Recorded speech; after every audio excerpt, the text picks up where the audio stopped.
empathy, kindness, serenity, clarity.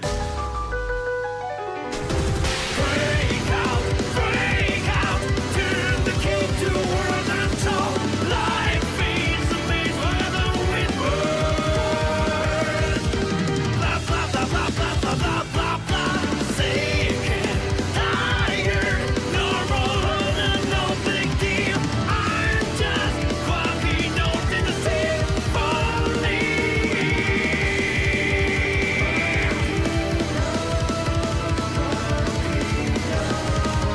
Change your view, change the meaning.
welcome back to the ScurvyRum Show. It's special episode 11. Oh, wait.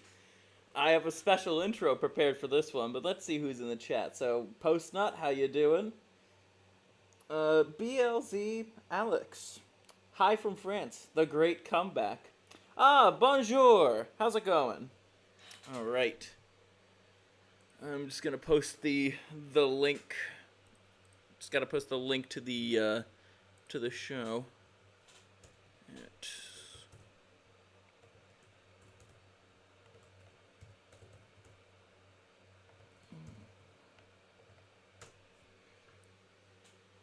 Well, that is yep, that's the right link. Let me just share the link in a few places.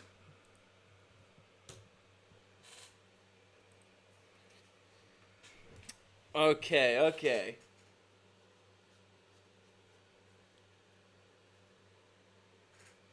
I'll also send the link to our esteemed guest for tonight.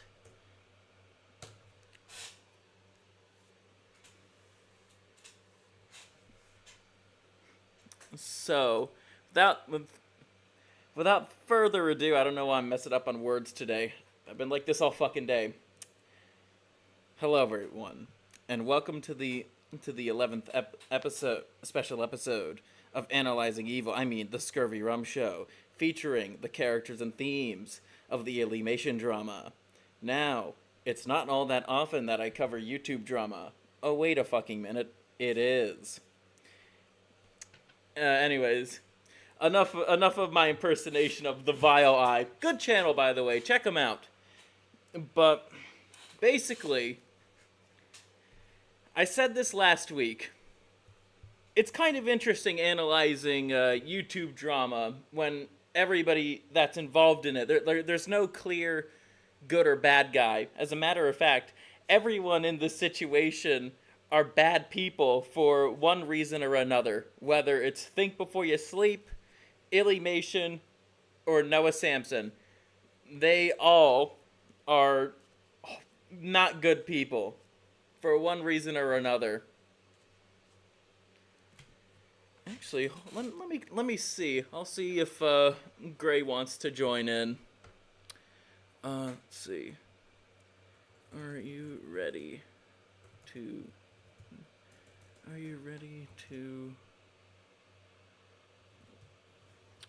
Let's see. Sorry, I'm just thinking of what I want to say.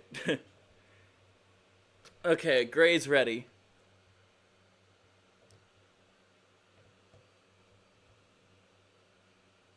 Hey, good evening. Hey, Gray Ghost, how's it going?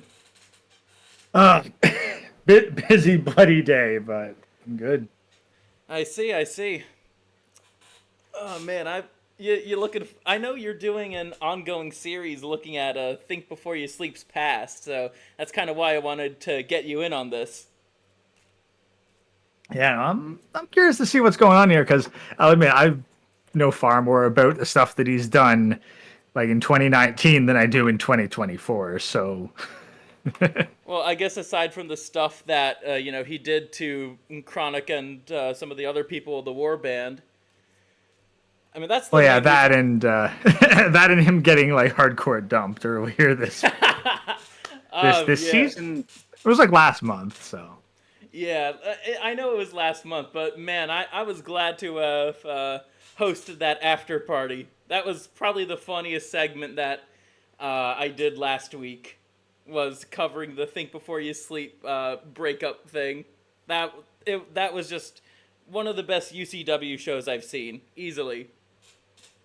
So yeah, definitely fill me in on what's going on with this, because I'll admit I have no clue who like any of these people are. So I'll explain. So obviously you know who Think Before You Zink is, but Illymation is one of those storytime animators, and she's most notable these days for making stuff that is like just blatantly left-wing propaganda, and she's like trying to market that shit to kids, mainly talking about stuff like abortion.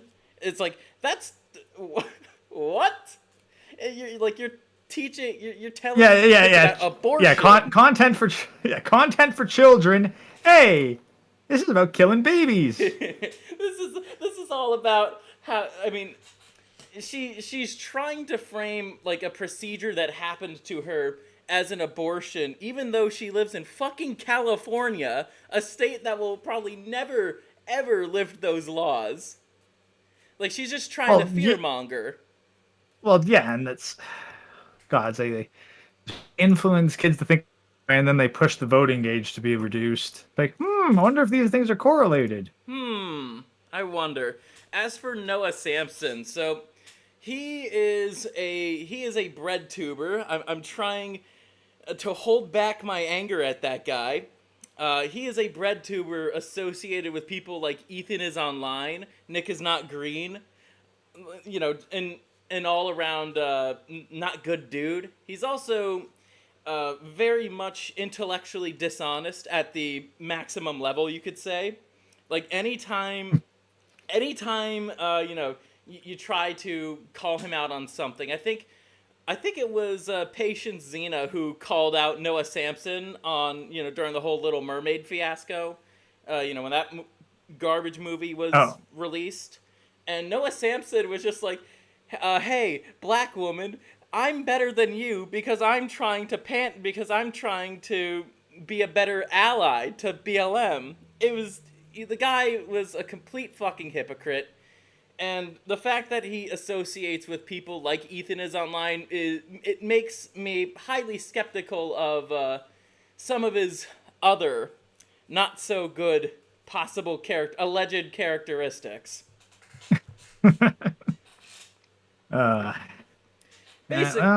Basically, what I'm trying to say here, and this is for YouTube's, for YouTube's sake.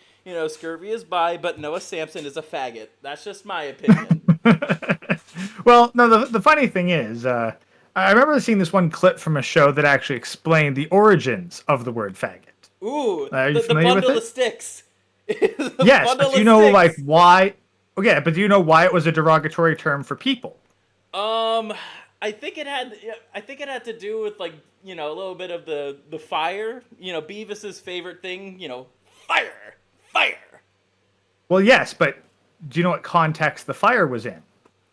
Not quite. All I know is that it's my second favorite word in the English lexicon. Well, in that case, let me now again take this with a grain of salt. This is like unverified, stuff from dubious sources, but it made a lot of sense to me. Hey, so now South apparently, Park is a valid source. But apparently, it comes from witch trials and burning witches. Interesting. Because I'll look there would be the witch who is tied to the center stakes, and then there would be the less valuable men who would be tossed at her feet with the other faggots. Ooh. I love it when beta males get their just desserts for simping. It's great. Exactly. So basically, faggot comes from basically witch simp. Mm-hmm. You don't want to be simping for witches. Yeah, and then if you think about what was a witch? It was like, nowadays chances are most women nowadays, tatted up, sexually promiscuous, home wreckers. All the kinds of undesirable parts of society, chances are we'd burn most women today as witches. Probably, if we as a society had any fucking balls. But we don't. The West has no balls. It's all neutered. Well, keep in mind, we've got a very, back then you had a very decentralized authority. That's true. It took, even, if the central government heard, you had your local law enforcement wasn't from the next city over or trained nearby. It's no. This was Fred from down the street. Hey Gray, my mod Sheffo said something in chat. The mark of a witch was once a black mark. You know what else is a black mark? Tattoos. Well, marks of witches were basically, hey, if you had a beauty mark in a weird spot or whatever, or some sort of skin disease, chances are any of these fucking big ass birthmarks would have qualified. But really, it was just some sort of sign of, hey, like we're looking for some sort of visual way to justify it. And at the same time, like keep in mind, women were fairly covered up back then. So Like great. so, Continue, and then I just got something yeah, I want to say. yeah. But yeah, so like you wouldn't really see much in the way of identifying birthmarks unless she was, more or less a prostitute. Alrighty, so with all that being said, let's get you up to speed with what's going on. Now, we're not gonna cover the whole 2 hours because I know Chronic's gonna be streaming at 8, and I'm probably not even gonna cover the full 2 hours within the probably 4 hours I'm gonna be streaming tonight. Oh, yeah. Like, honestly, if my shows are any indicator, it's going to take you 3 times longer than the source material to get through it. So I don't think we're doing a 6-hour stream. Oh no, I have done I think the longest stream I've ever done was like a 7-hour stream, and that was like kind of going over like points of my channel's history, which that's always a fun topic. Alrighty, I almost forgot to press the proper button on my little soundboard here. Alrighty, so I even though I'm not recording this, I can't help it. I'm here with the Grey Ghost, and we're watching a video from Think Before You Zink. Woke YouTuber got me a channel strike, and our purpose for watching this video is to see and to analyze how all 3 of these people, Think Before You Sleep, Illymation, and Noah Samsen, are scum. Let's get started, shall we? On December 21st of last year, the Storytime animation YouTuber Illymation released a video called A little quiet on my end. Fat Kid. 2 months later, the anti-woke YouTube channel Think Before You Sleep responded to Illy's video in a video titled Fat Acceptance Cartoon. When one of her followers reached out on Any way you to can ask broadcast it to me directly? Directly? Yeah, here. Okay, yeah, I see it. Let me see. Yeah, play it a little bit. he'd seen the video, Illy replied. Oh, wait, here. Yeah, I can turn up my volume. There we go. Yep, I got it. Okay. It was on my end. Gotcha. Expressing frustration about the harassment she was receiving, she ended the post by asking her followers to report the video. In response to this one Tumblr post, So this whole thing basically started because Alyssa, that's Illymation's actual name, Alyssa, she basically pulled a bitch move. Some of my viewers might know. So she pulled a Think Before You Sleep, basically. Basically, another way Like this is how we want. Like this is how Ribby's channel got was because Think Before You Sleep and the Venti Simps false flagged his videos. Only thing is, Think Before You Sleep just got a channel strike. Ribby lost his whole fucking channel. Yep. Or another way to describe this, and I think Sheffo would know where this is going. I'd describe this as an Anthony Gramuglia. Indirectly, he's, because she's doing this on Tumblr, and obviously I don't think Sean has a Tumblr. She's basically, sending a mob of people to basically do a false flagging campaign to get, at least in his case, he just got a strike. Poor Ribby got his channel yeeted, and that's what I worried about. That's what I was worried about when, when Anthony Gramuglia, this fucking Twitter retard, tried to, target me and a guy who has more subscribers than he did, or he does. But I was worried that because I was the smaller channel, it's like, and knowing just how bloodthirsty leftists can get when, one of their gods basically points to a channel they don't like, I was a little worried. And so naturally, I made a call-out video, got the attention of the guy too, and basically he just tried to deny, but but the people who are on my side knew exactly the kind of tactics that this fucker pulls on a regular basis, mind you. So shit like this happens on like all sides, all channels of all different sizes, from the mid-size. Wait, so by the way, was this for Ribby 1 or Ribby 2? Like the strikes? Ribby's last channel, like the one Ribby before 2. his 100K plus channel. That one. So Ribby 1. Gotcha. Yeah. So it does happen to like channels of his size, Ribby's size, even my size. it's crazy that YouTube still is not the most they're still not exactly interested in dealing with this problem. But Well, the way I see it, like for example, there's been some talk in the video game industry because like like one of the old composers for Halo, who was around like during Halo 2 era, he's actually running for office right now. oh wow. Yeah. But he had a very interesting story about like the old video game industry, like the wokeness of the modern day. It's not modern. Like you had this stuff around even during Halo 2. Mm-hmm. Like, and he straight up said, yes, the video game industry is largely controlled by fear. So when stuff like this happens, channels getting shut, it's like, look, YouTube's not going to change without pressure to change. And I think that hoping that YouTube is going to get their shit together and change things for the better is naive. So as far as I'm concerned, I don't think they're gonna do that. No, but then here's the other thing. So much of the reason that people who have the mentality of like you, me, Chronic, rest of the war band, etc., the reason that we lose so often is because we take some kind of moral high ground. And like we're like, oh well, we're not going to be like them. We won't like targeted harassment, forced channel, like false flag channel strikes. And it's like, well, we lose. So like it's basically like saying like, hey, someone can shoot at us, but we're not going to shoot at them. Otherwise, we'll be just as bad. Honestly, when it does come to kind of like shooting back, I feel like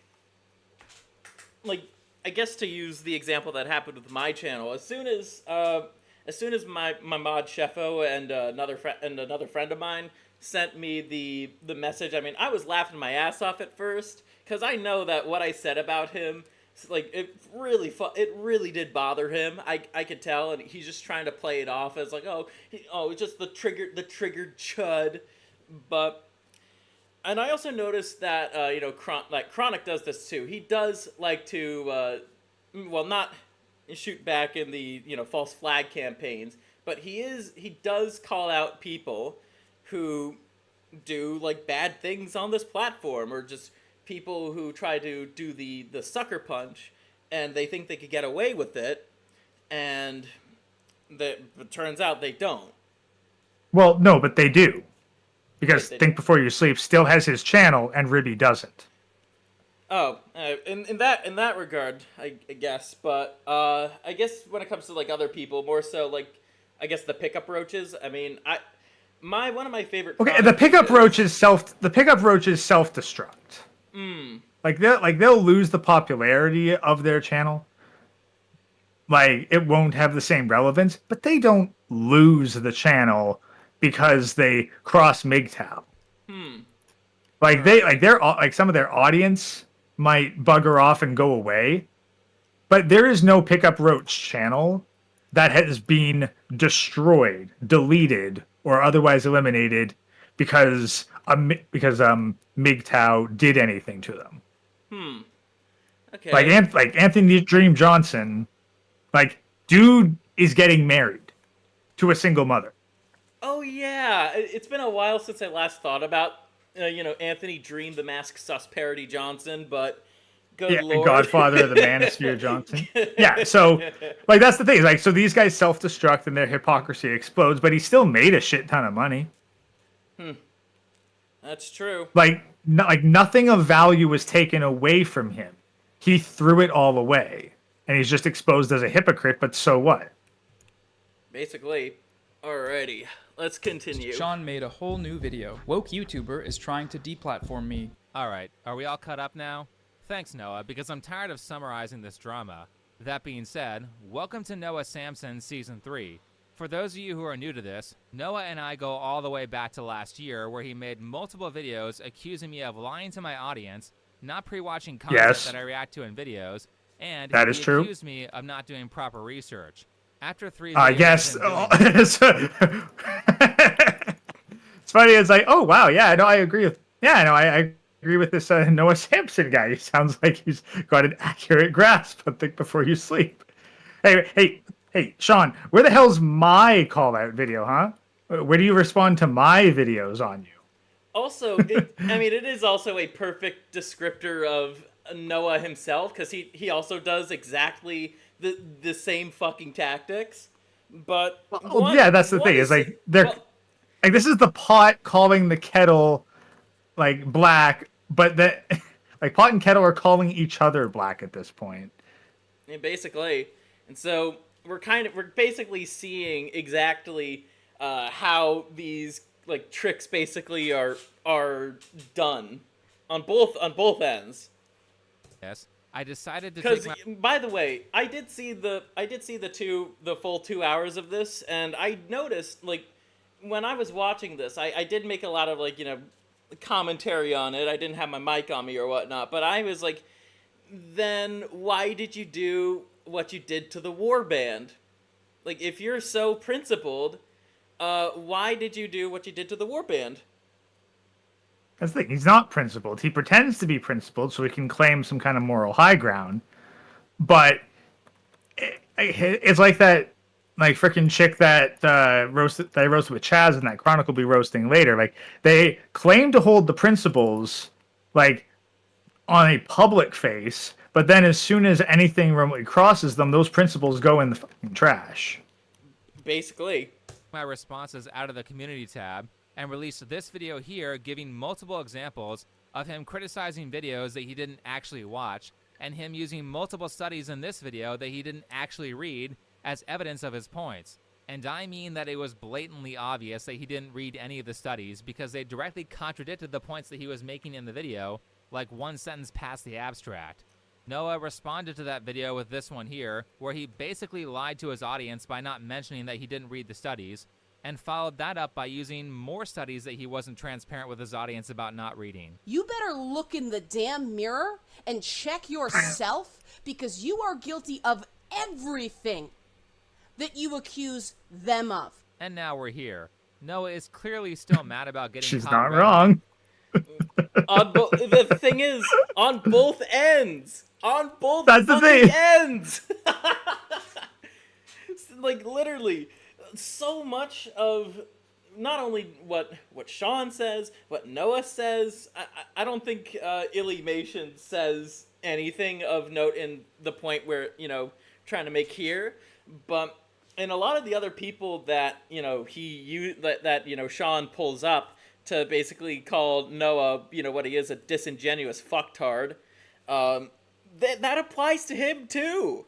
That applies to him. And lying to his audience. So now he's decided to insert himself into some drama between me and an animation storytime YouTuber who goes by Illymation. Like, look at her channel. You see the kind of shit. Like perks of being the fat kid, fat acceptance propaganda. Scurvy's a spurg, but it's like, dating. I don't know if she's actually a spurg. Probably not. She seems a little bit too normal, if you ask me. Why I hated art competition. Okay, that's probably pretty PG. But why I got an abortion? How is once again? How is this? How is this for to be kids? fair? Well, to be fair, she has a Tumblr, right? Oh, yep. That's the thing. Tumblr is not for children. Tumblr is for adults who never stopped being children. That's true. The site is basically So that's the thing. Her target audience, like, they might get children. Like, she might get children in the audience, but it could be that she's not directly targeting children. She's just targeting her peers, which are a bunch of freaks on Tumblr. Yeah, that's fair.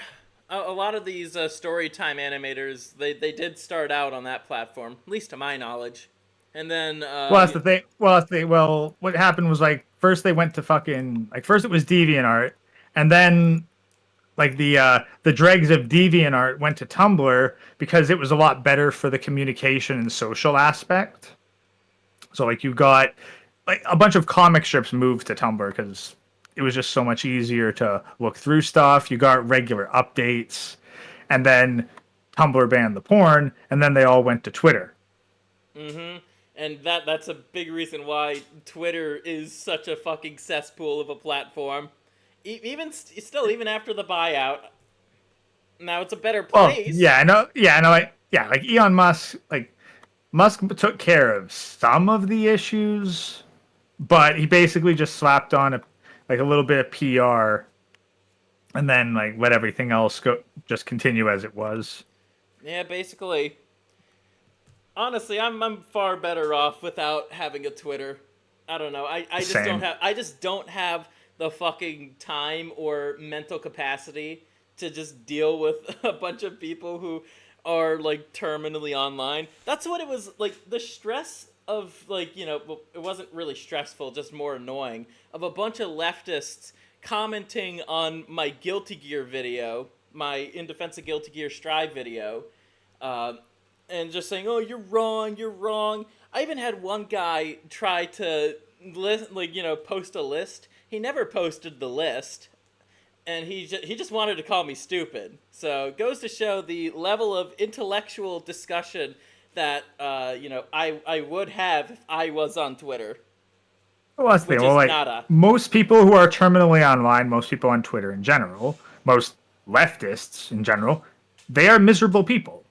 And they don't want to see happiness of other people or success because that just reminds them of their own failings. Mm-hmm.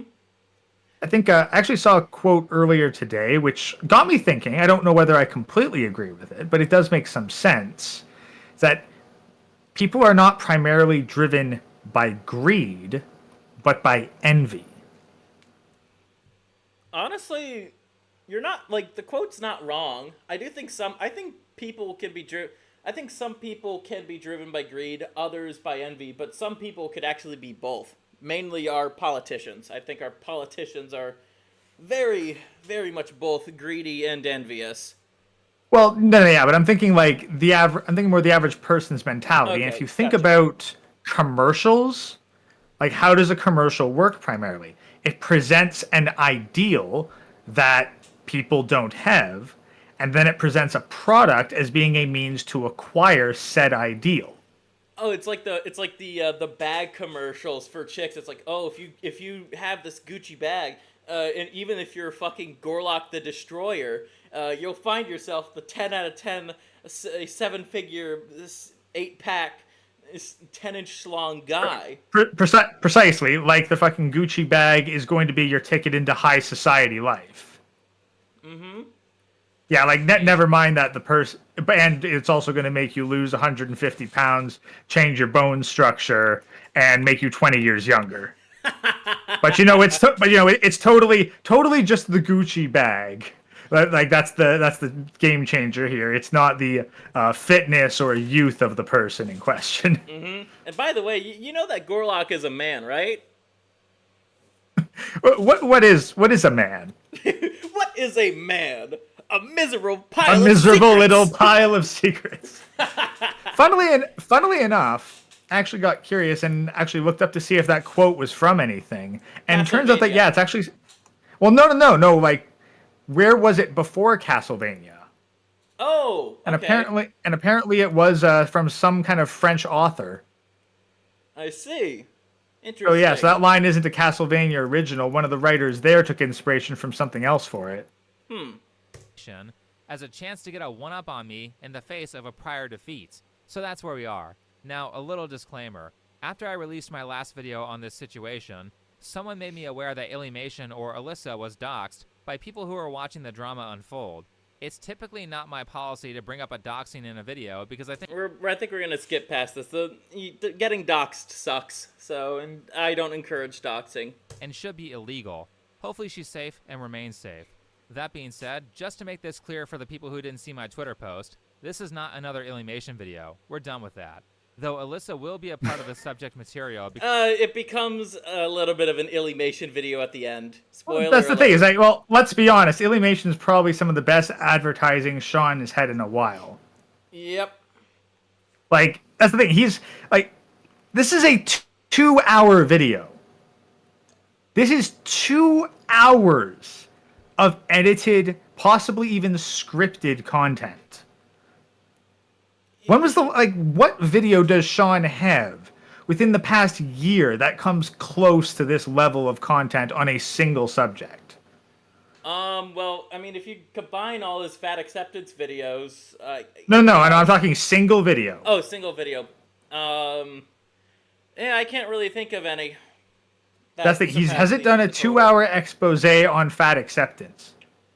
This YouTube drama is better for his channel than his actual content. In fact, I'd be curious to, what are the numbers on this versus his other stuff? So, okay, so 506,000 views 2 weeks ago, and then here, I just gotta make the let's put it on a different little slide while I pull up the channel numbers. It's mostly for OBS purposes, but yeah.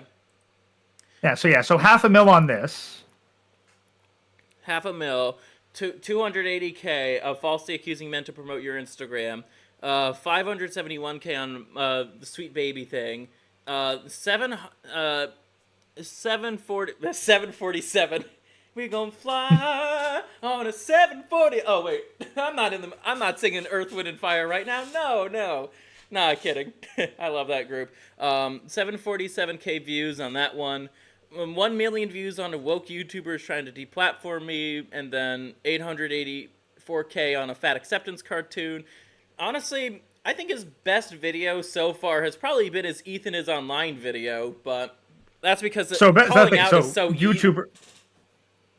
YouTuber drama is performing better than his typical anti-woke drama, than his typical anti-woke content. Basically. That's the thing. So that's what I'm saying. This content, this is in Illymation videos, dude, he's gotten big enough to get into YouTube beef. He's going to discover that that's a more profitable bread and butter for him than typical anti-woke stuff, because people love fucking YouTube drama. That they do. I'm not sure if people are that interested in tomorrow's stream where I'm reading a bunch of horrifically bad fan fiction, but who knows? Alrighty, let's continue. Because she's the topic of discussion. This is primarily a Noah Samsen video. Kaiser says it's most now, likely in a scripted. Yeah, it is like scripted. This, I typically would have just ignored Noah's video because, like I said, I don't want to further signal boost the docs. However, Noah has made claims against me that are so outlandish that I have to respond to them. Some of the old Noah fans might be aware that Noah actually has a history of this behavior, as he famously slandered Vosh and Xanderhall in a video that he made 2 years ago. Here's Vosh. As much as I don't like those guys, holy shit, when Noah, for context, Noah Samsen got completely annihilated by Vosh in a debate, which is... Oh, damn, that's like losing to a toddler in an arm wrestling competition. Yep. Exactly. But that's because, I mean, both of their ideas, both Vosh and Noah Samsen, their ideas are both so, political brain rot nonsensical. But somehow Vosh, the guy who's notorious for using all this political jargon that a lot of people, don't exactly understand without having to do research on just how, Marxists work or whatnot. I can understand what he's saying because I know how Marxists work, but I don't think normies exactly know, and so I think the big reason why he has an audience, well, aside from the fact that it's probably a lot of teenagers or whatnot, which that's kind of skeezy there, Vosh, but also... Hey, look, the teenagers are fine. We all know Vosh is into horses. That's true. That's true. I do feel bad for the horses at the end of the day. Never let that man around a stable. Like Carissa Avalone around a camel. Exactly. Like the horses and the camels are going to get into a fucking support group of survivors. Mm-hmm. Wait, isn't the song "In the Arms of a Grigga"? That song was invented for a reason, right? Oh yeah, yeah. So I guess we're gonna have to do it for horses next. Yep. Or whatever other animal a leftist YouTuber or his wife is Well, okay. Well, dogs are kind of a given, but like the dog pill spread far enough. We don't need to make that a Grigas specialty. No! The dog pill. No! Let's continue. Reacting to that. I am not joking when I say to all of you with full sincerity that this is quite possibly This the guy worst... lacks both of these people lack a fucking trapezius muscle. Good lord. Because all they do is fucking sit on their ass. Like, Noah Samsen, I think he used to be a football player, but he just stopped, like, working out or whatnot once he was done playing, and so... Probably stopped taking the steroids, too. Yeah, probably. It's the same thing with Hassan. Like, I've seen him, like, you know, do his little fucking flick kicks on the bag. He has horrible form. It's like I was very much tempted, like, to just talk to, like, this guy and this couple. Like, you know, he was doing a fucking similar little bad form of a low kick. And I was just like, oh my god. I know in my mind I was like, good lord, as a guy who knows Muay Thai, this is painful to watch. And Hey, yellow belt karate's that way, buddy. You're in the wrong class. I mean, hey, though I'm a yellow belt in Muay Thai, I do have like 4 years of karate under my belt too. So I guess there's that. But I was just like, oh my god, you're not in my mind. I was like, you're not using your fucking hips. You're just like Hassan. Anyways, enough of my little rant about that. takedown I've seen. I don't know what else to say. Now, Noah Samsen has been kind with me in DMs, but sometimes kindness is just a way of placating people while you stab them in the back. If Noah has any spine, the follow-up video that he claimed he's going to make will include a full retraction of essentially everything. Now, I am not a Vosh fan. In fact, I really don't like him. However, after Noah made this video, I can see why Vosh got so mad. Noah was so slanderous in his accusations against me that the effects of it border on defamation. But at the same time, some of the stuff he said in his video was so idiotic, for lack of a better word, that I can't tell if Noah is doing this stuff because of some malicious plot against my beliefs, or if he's doing this all by mistake because he's simply not good at formulating arguments. Though I'm not sure if it matters that Noah's arguments are bad.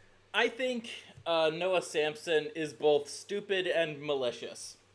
Because... Yeah, I think it doesn't have to be stupidity or malice. It can be both. Mm-hmm.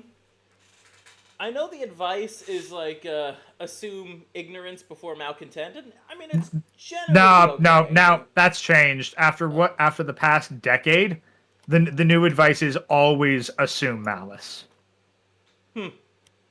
Honestly, that is fair. That really is fair. We tried the whole fucking ignorance. Like, let's assume that they don't actually mean it and that they're doing it in good faith. And that's how we got to where we are today. So it's like, nah, just assume malice. Mm-hmm. Like, there's too much evidence for people to have the ignorance excuse nowadays. It's like a dude getting married today. Do we feel sorry for them? Do we feel that they're just dumb and ignorant? No, they're stupid. Like they're beyond stupid, but they have no excuse for not knowing. Mm-hmm. Just kind of rushing into something, you know. I think I said this when I was talking about the field that I want to go into, librarianship. And basically, you have a bunch of these librarians who, they say, oh, well, why is politics being dragged into our field? Motherfucker, you dragged it in yourself. You willingly plunged into a fucking volcano. Yeah, no, but then they'll do things like, oh no, that's not politics. That's just basic human decency. Yeah, right. Allowing shit like genderqueer to be in the fucking library. Well, yeah, exactly. Like, and if one was actually like to be genuinely like, why is there politics in this? Is like, a librarian is a distributor of information. Mm-hmm. Politics is very powerful when they control the distribution of information. So I guess quite simple is like, if you don't think information is political, then clearly you did not read 1984.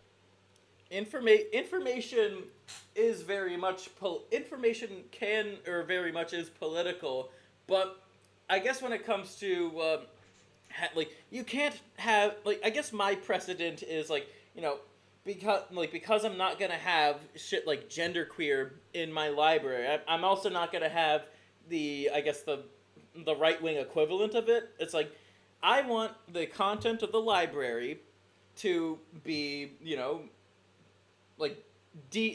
have decency. So that means no, you're not gonna read about the butt pirates of Somalia. That's not what I want. That's not the kind of information I want to display to people when they walk into the library. It's that simple, if you ask me. Yeah, you're not burning the books. You just don't have to promote. Mm-hmm. That's something And else that's the too. thing. That's the thing is, and that's where, honestly, like, there's some local bookstores where, like, I look at what they put on display in their window, and I'm like, yeah, I don't want to spend my money here because I see the stuff that they want to sell. So when you were walking by the bookstore, you saw the book, The Butt Pirates of Somalia, how gay sex saved the country, and you were just like, nope, I'm not dealing with this.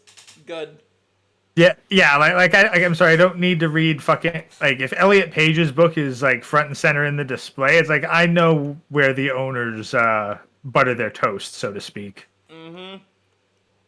Because what Noah is actually pretty good at, like surprisingly good at, is influencing people to believe his points, whether they are correct or not. So the reason why Noah is quote unquote good at influencing people, it's because the way he frames his arguments, but also the way he edits too. It's like I think you saw in the beginning where he was doing the whole muting audio, just making him look like he's talking really fast. It's like that's an editing technique to make to basically make your opponent look stupid. It's pretty. I mean, it's funny if you're doing it in the context of like, I don't know, like a video game character that says a lot of stupid stuff. But when you're trying to make an actual fucking argument, it's like that can actually be seen as like disingenuous. It's another reason why I don't ever want to show my face. Yeah, well, actually, okay, this is an interesting thing. Like, I'm probably going to go on a million tangents because you're activating some very interesting questions, so far as I'm concerned. What's the advantage of a non-disingenuous argument? I guess for me, like, to me, honesty is a virtue, and also I'm a horrible liar, so it's like, I can't, like, the only way that I can really frame an argument is, like, it's coming from the heart, but it's also, laid out in a logical manner where people, like, can't or won't get lost. That's kind of how I like to frame my arguments. It's like... Yeah, okay, but here's the thing, like, say you had the choice to present the exact same conclusion in a disingenuous or non-disingenuous manner. Which do you think would be which would be, because then you have to ask, what's your objective? Why are you doing this? Why are you even making the content to begin with? Well, yeah. And then you in turn ask, which is going to achieve my goal more effectively? It does come down. It Like does come down to motivation to an extent. I'd say for me, it's like I was never like motivated to lie. Like I like in my channel description, it's like, oh, it's like a little, like, just a little bit of video diaries, like video journals or whatnot of just kind of like my thoughts. But it's like for the Noah Samsen type, lying is absolutely part of the motivation. Like he does know to an extent that being disingenuous is what gets him views, and if your goal is to get views and to make easy cash on YouTube, it's like that's a viable path. You could just become a bread tuber, say a bunch of and look at politics, because let's be honest, so much of it is politics. So what you're trying to do is get a large number of people to agree with whatever you're saying. Yep. And a well thought out, well reasoned position is typically less effective than just getting into the emotional heart of things. Like it's And if sheer numbers of what you need, and you don't need people of particular quality, it's like, let's be honest, the top most valuable people in society, they're not doing this. They're not watching Noah Samsen. They're not watching Think Before You Sleep. They're not watching Illymation. Some might be watching like MGTOW or Warband stuff. They're maybe, obviously watching, but definitely not most. watching ScurvyRum, and they're obviously they're gonna love it when he digs up some obscure horrific fan fiction to read to his beloved audience. Yeah, but that's the thing but who are most people on YouTube? They're going to be people who, well, don't have a lot of other shit to do with their time, and they probably don't have too much in the way of hobbies. Like, they're going to be terminally online Twitter tards. Like, basically, just make it. So, are you more likely to get that audience with a well thought out, well reasoned argument with all your sources cited, or are you going to get by with some political brain rot just fine? It's the political brain rot, because I do notice, like, the channels that could actually, like, reason, they're the ones that they have, smaller sub counts compared to the ones who just kind of just fling shit at people, basically. Yeah. But that's the thing, like I can use 40K as an example, like, 'cause there's a bunch of 40K YouTubers, but the ones that produce not the best researched content, but like engaging hyperbolic content regardless of accuracy, those are the ones that are the biggest. Whereas the ones that will take weeks or months to research a well-produced video that goes in depth into topics and make sure to cite all the sources, they don't have near the sub count, they don't have near the popularity. That's just how the game's played. Before we continue, Post Nut Clarity says, Scurvy, when I come, it's from the heart. You gotta be like Jack Murphy, heartfelt. Yep. or but that's the soundboard button I just played. Anyways, enough of that. Let's talk about this. Let's talk about how Noah gets a bunch of things wrong because he doesn't know how to fact check. Let's talk about how he does literally every bad thing he accuses his opponents of. And let's talk about how he takes innocuous things and uses those to villainize his opponents. To start, Noah accuses me of maliciously taking Alyssa out of context to make her look bad. Up. You did that with Chronic. Yeah, it's the thing is, like Chronic, like, Sean, you do this kind of stuff. So, hell, for all I know, that's entirely an accurate statement. Because I remember him, like, I did watch that stream of his where he was like, oh look at Chronic simping for Britney's tits. It's like, he was blackout drunk, he was joking around. How is that simping? How the fuck is that simping? Oh, you pointed out that a woman has nice tits. Simp. So great. In my video, in my Scurvy shitlist video about Brittany Venti, like in the roast section, I said, or something to the extent of, it's like, now because I've seen your tits, your opinions hold no sway over me, or something like that. And it's like, am I a simp because I've seen her tits before? No. Yes. Yes. Remember, have you spoken with a woman ever, simp? That does mean I'm a simp, Gray. That's the thing. Like, any interaction with a woman ever brands you with the permanent sin of simping. Like the purest, only the purest non-simps, they are born to no woman. Like, their mother dies in childbirth and they only ever knew their father, and they went to a boys only school and only interacted with men, straight into the trades, no public school, nothing. They don't even speak to a female cashier. They just turn their nose up in disdain and go, They go to self-checkout. Yeah, only self-checkout. If there's only female cashiers, they put their stuff back on the shelf and leave. Or just go to self checkout. But if No, if there's no self checkout and there's all female they just cashiers, leave. they just leave and they go hunt a moose with their bare hands for sustenance, and only bull moose too, not even a female moose. Mm-hmm. He only wants the toughest of battles. He's Yeah, not like even, if you didn't strangle the moose with your bare hands, then can you really eat with a clean conscience?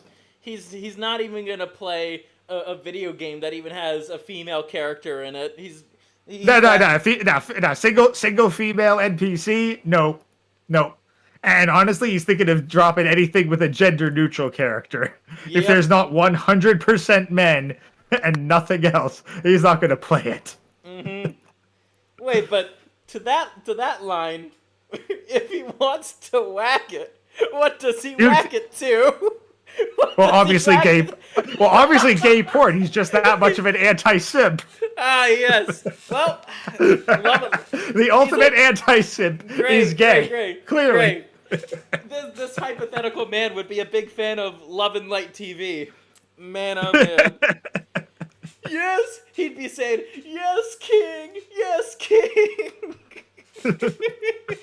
Alrighty, let's continue. Oh wait, one quick thing before we move on. In his reaction, for some reason, Noah puts up a bunch of shirtless photos of himself as a kid as B-roll. This is so weird. I just feel it's really fucking weird that he has like... When Destiny, the guy who thinks it's okay to flirt with 15-year-olds, is saying that this is weird, you know you're doing something wrong. Putting... Like, I'm sorry, but I don't care.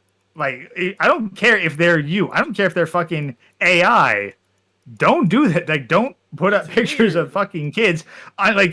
Unless they are explicitly the fucking topic for illustrative purposes, I can't think of a single good reason why you would put up a child on a video. And even then, like, when it comes to a lot of people, like, discussing, I don't know, like, family channels, like, they censor the kids, like, the kids' faces.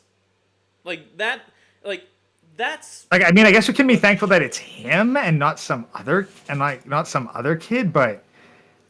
Like, I'm sorry, but if I put up a picture of a kid, there's going to be a goddamn Shutterstock watermark on it. Mm-hmm. Like, and it's for, like, some kind of, After Effects meme or something.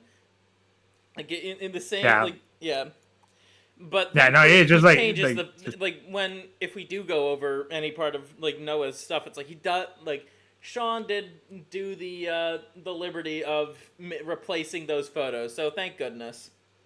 Yeah. Well, I mean, don't need anything else. Because like putting a video, like putting it up of yourself, like that's one thing. But then it is of himself. Okay, what if what if that's part of the plan?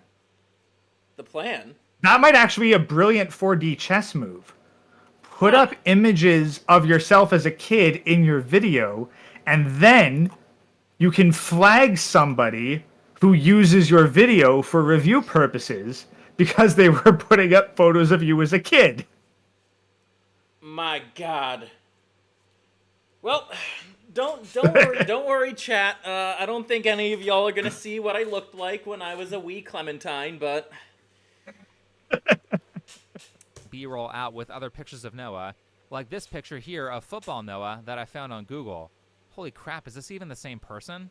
Like the article said, any of the teams that were in the top 5 have a chance. Yep, that's his voice. I can't believe it. If you can look like that, why would you style yourself like this? This is like the my daughter before and after college meme. I know that this is the most controversial part of my original video on Illymation, and I do maintain that I should have been... That is not a flattering mustache. His fucking Noah's pedo stash? Yeah, it's not at all. Like you went from fucking like teenage Giga Chad heartthrob to like Candy Van. Mm-hmm. Specifically Alyssa styling choices, which is something that I said in this community post, but can you guys see how much of a difference styling makes? Anyway, that's a tangent. Sorry. But that's why I'm not using the creepy 9-year-old photos of Noah. By the way, one more caveat. Noah refers to me a lot by my first name in this video, which is much easier to say than my entire channel name. So when he says Sean, he's referring to me. Now back to the part where he says that I maliciously took Alyssa out of context to make her look bad. Here's me from a prior video. Now I have to do some investigating to find out what Alyssa's eating habits are. After scrolling down through her community tab, the only thing I was able to see her eating was ice cream. I want to talk about how he had to lie for a lot of these insults, like how the very next post on her community tab after the milkshake thing showed her holding a bag of wheat bread. For one, she didn't eat that bread. Her pet did, so I win on a technicality. 2, bread is not healthy. Bread is a processed food, it's bad for you, and it's a lot of calories. I said that in the Bread is not healthy. Bread.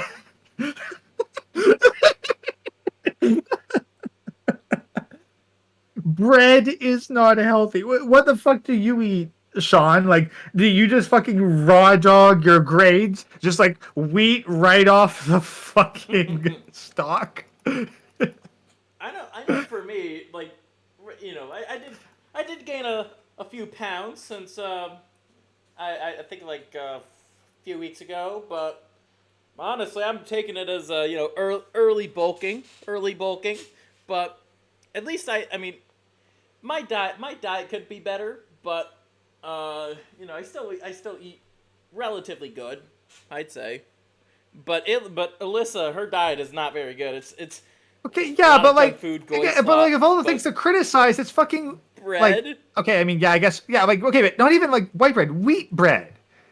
Like, are we seriously at the point of fucking nutritional purity where whole wheat bread is no longer good enough? Wheat bread's actually fine. Just I understand that. But that's what it was.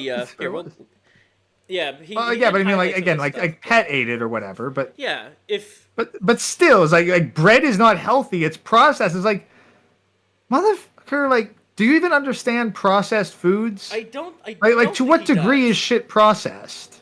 Like name one, like short of fucking grabbing food out of the fucking garden and just eating it, dirt, worms, slugs, and all food has some form of processing.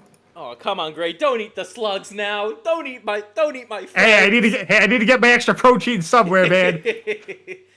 But like, I think I still have a loaf of like wheat bread, but it doesn't have the soybean oil or the canola oil or a lot of the other chemicals. It does have sugar, but it's like a lot of things have sugar in them. It's like everything's got fucking sugar in it. Especially here in the West. Yeah, like sugar's added to basically everything to add more flavoring, typically because like they either add a bunch of shit that reduces flavor or they're trying to sell extra layers of shit. Like, it's like, I mean, you can go into serious levels of fucking purity, but like, let's be honest, like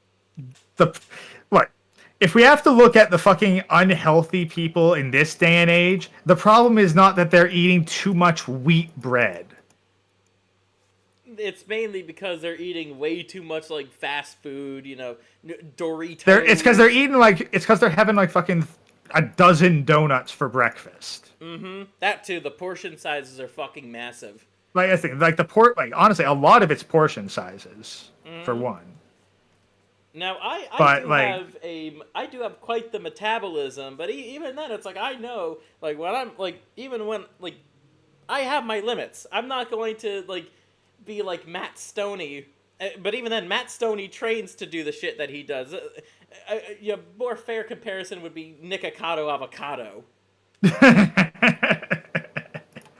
I knew it was only a matter of time before he got a mention with that, but oh god. Screen.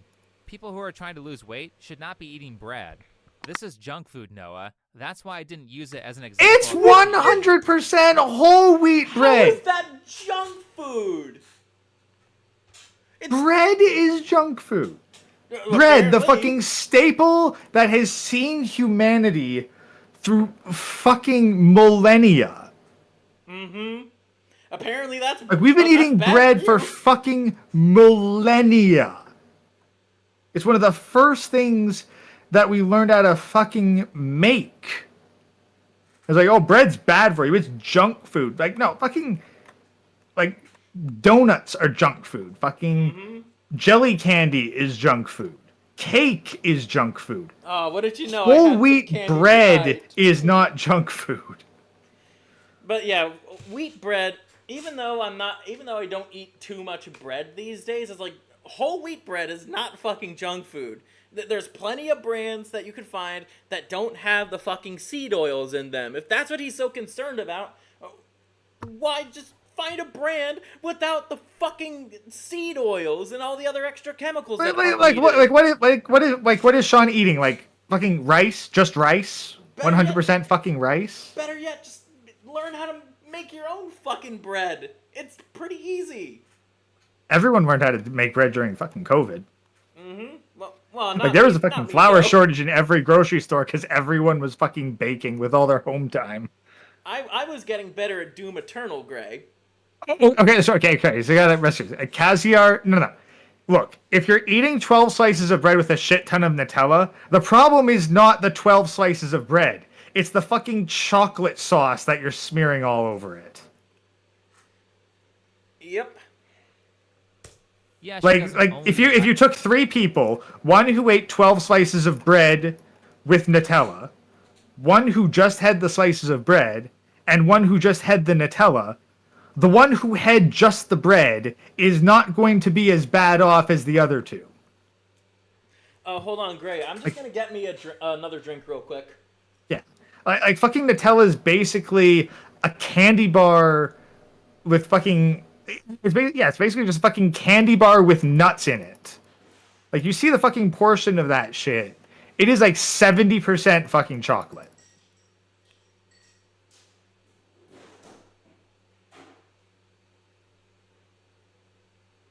So yeah, no. Like the bread is not the issue. And like if someone's having like bread that is fucking like drowned in butter, it's not the bread, it's the butter. And honestly, butter's probably way better for you than... Well, I know butter's better for you than Nutella. There's no question of that. But seriously, the argument that fucking bread is junk food, like he's talking about being fucking disingenuous in this, and yet he's legitimately trying to argue that bread is junk food. Ice cream. And he Obviously, expects I people to didn't take him seriously. literally mean that because I showed her drinking soda. However, every social media post that I found of her for that video is her in front of a bunch of candy or promoting processed junk food or eating fried corn or eating food that was made from a box. To further fact check this, for this video, I scrolled all the way down through her social media except for Tumblr. I don't know how Tumblr works. Here's everything I found in reference to things that she was consuming. Here's everything from Twitter, here's YouTube, and here's Instagram. It's almost all processed junk food like ice cream, Doritos, Burger King, Oh, come on. Don't shit on just pure vanilla ice cream. Taco Bell with a caption saying that she loves Taco Bell. Taco Bell again about 2 weeks later. A refrigerator full of donuts, pancakes and mac and cheese, and matzo ball soup that she said in a video was made from a box. The healthiest thing I found her eating was this piece of chicken and maybe these dragon rolls from 8 years ago. Like most Americans, I don't think Alyssa knows what healthy... Kaziar says, is she only posting food? Seems like it. I don't have an Instagram either. Well, let's be honest. Like, Instagram food pics, like, she's branding herself as, like, the fucking fat kid. Food is. And during the last Noah Samsen drama, I showed that he eats like crap, so he doesn't know what's healthy either. Both of you can start learning by reading ingredients labels. But says the guy who went fucking vegan forever and claims to know what fucking health is. Yeah, but that's the thing. I don't trust vegans or when it comes to nutrition advice. They don't. Always got it wrong. Exactly. So like again, like he's like it's like pot calling the kettle black, like all over the place here. Mm-hmm. I will say, when it comes to like cooking my own shit, like especially now that the semester is like done, it's like I cook basically almost all my meals. I only eat out like once a week, like for one meal a week, and even then when the semester starts, I'm probably going to try. Oh wait, no, probably not when the upcoming semester, but certainly by the time next spring comes around, I'm gonna start cutting back calories. learning by reading ingredients labels. But I digress. This is kind of Noah's MO, where he injects himself into a space that he's not that knowledgeable in, breaks a bunch of stuff, and leaves everyone with a mess of misinformation. So you have that Noah who doesn't know what he's talking about. Then you have moments with willfully ignorant Noah, like this one. I want to talk about how he spent what must have been hours digging around her social media accounts to find photos of her eating junk food and of her body at a time when she weighed less in order to accuse her of lying about her diet. Noah, you have to know that this doesn't take hours to do. Well, maybe he doesn't know because he's bad at research, but let me show you how fast you can find these pictures. Okay, I just opened up OBS and we're going to scroll down from the top of her Instagram. And this is not going to take that long at all. Not even scrolling down that quickly. Okay, finding the photos is one thing. Opening up your screen sharing software, screenshotting and labeling each and every one of them, that's another matter entirely. And then you have to, put them all into a fucking video that you're putting together for content. So, you definitely spent hours gathering the information, Sean. Whether or not every second of that was spent looking for the stuff. No, but you definitely spent hours processing it. And let's see, there is that picture. Didn't take that long at all. This took less than a minute. It's not that hard. Alyssa doesn't post that much. Literally watching the shortest video of hers took longer to do than scroll through her Instagram. Speaking of, that's where this McDonald's picture comes from. I found it by watching a ton of her videos, which is what I do for every reaction, and it's what every... Didn't do that with Chronic all that much. You only just... I think he only just saw, the one video called... And, also called him and Hammer a bitch. That's the thing. He didn't watch much of Chronic, but again, Sean, being a hypocrite, what else is fucking new here? He tries to present himself as a dude with a moral high ground, but anyone who's done even a cursory bit of look into his history, especially the history that he tried to scrub, knows that he's a two-faced, bullshitter. It's just who he is. Yep.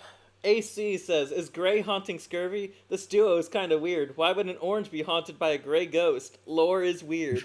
Well, AC, to answer your question, any member of the warband is welcomed into Tropicana County, so they're not going to be vaporized on site.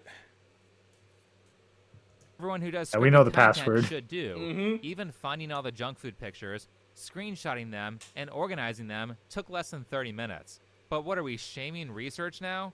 If I'm trying to figure out who a creator is it wrong for me to look at more than just their YouTube channel? This is standard procedure that I do for every video, and most of the time, it leads me to a more charitable opinion of the person that I'm reacting to. Oh, where's your charitable opinion of Chronic? Yeah, okay, and Sean, no, they're not research shaming. He's cherry-picking shaming. Because did you take 30 minutes to scroll through? Yes, and you only picked out the Instagram photos that would most make your case and ignored the other ones.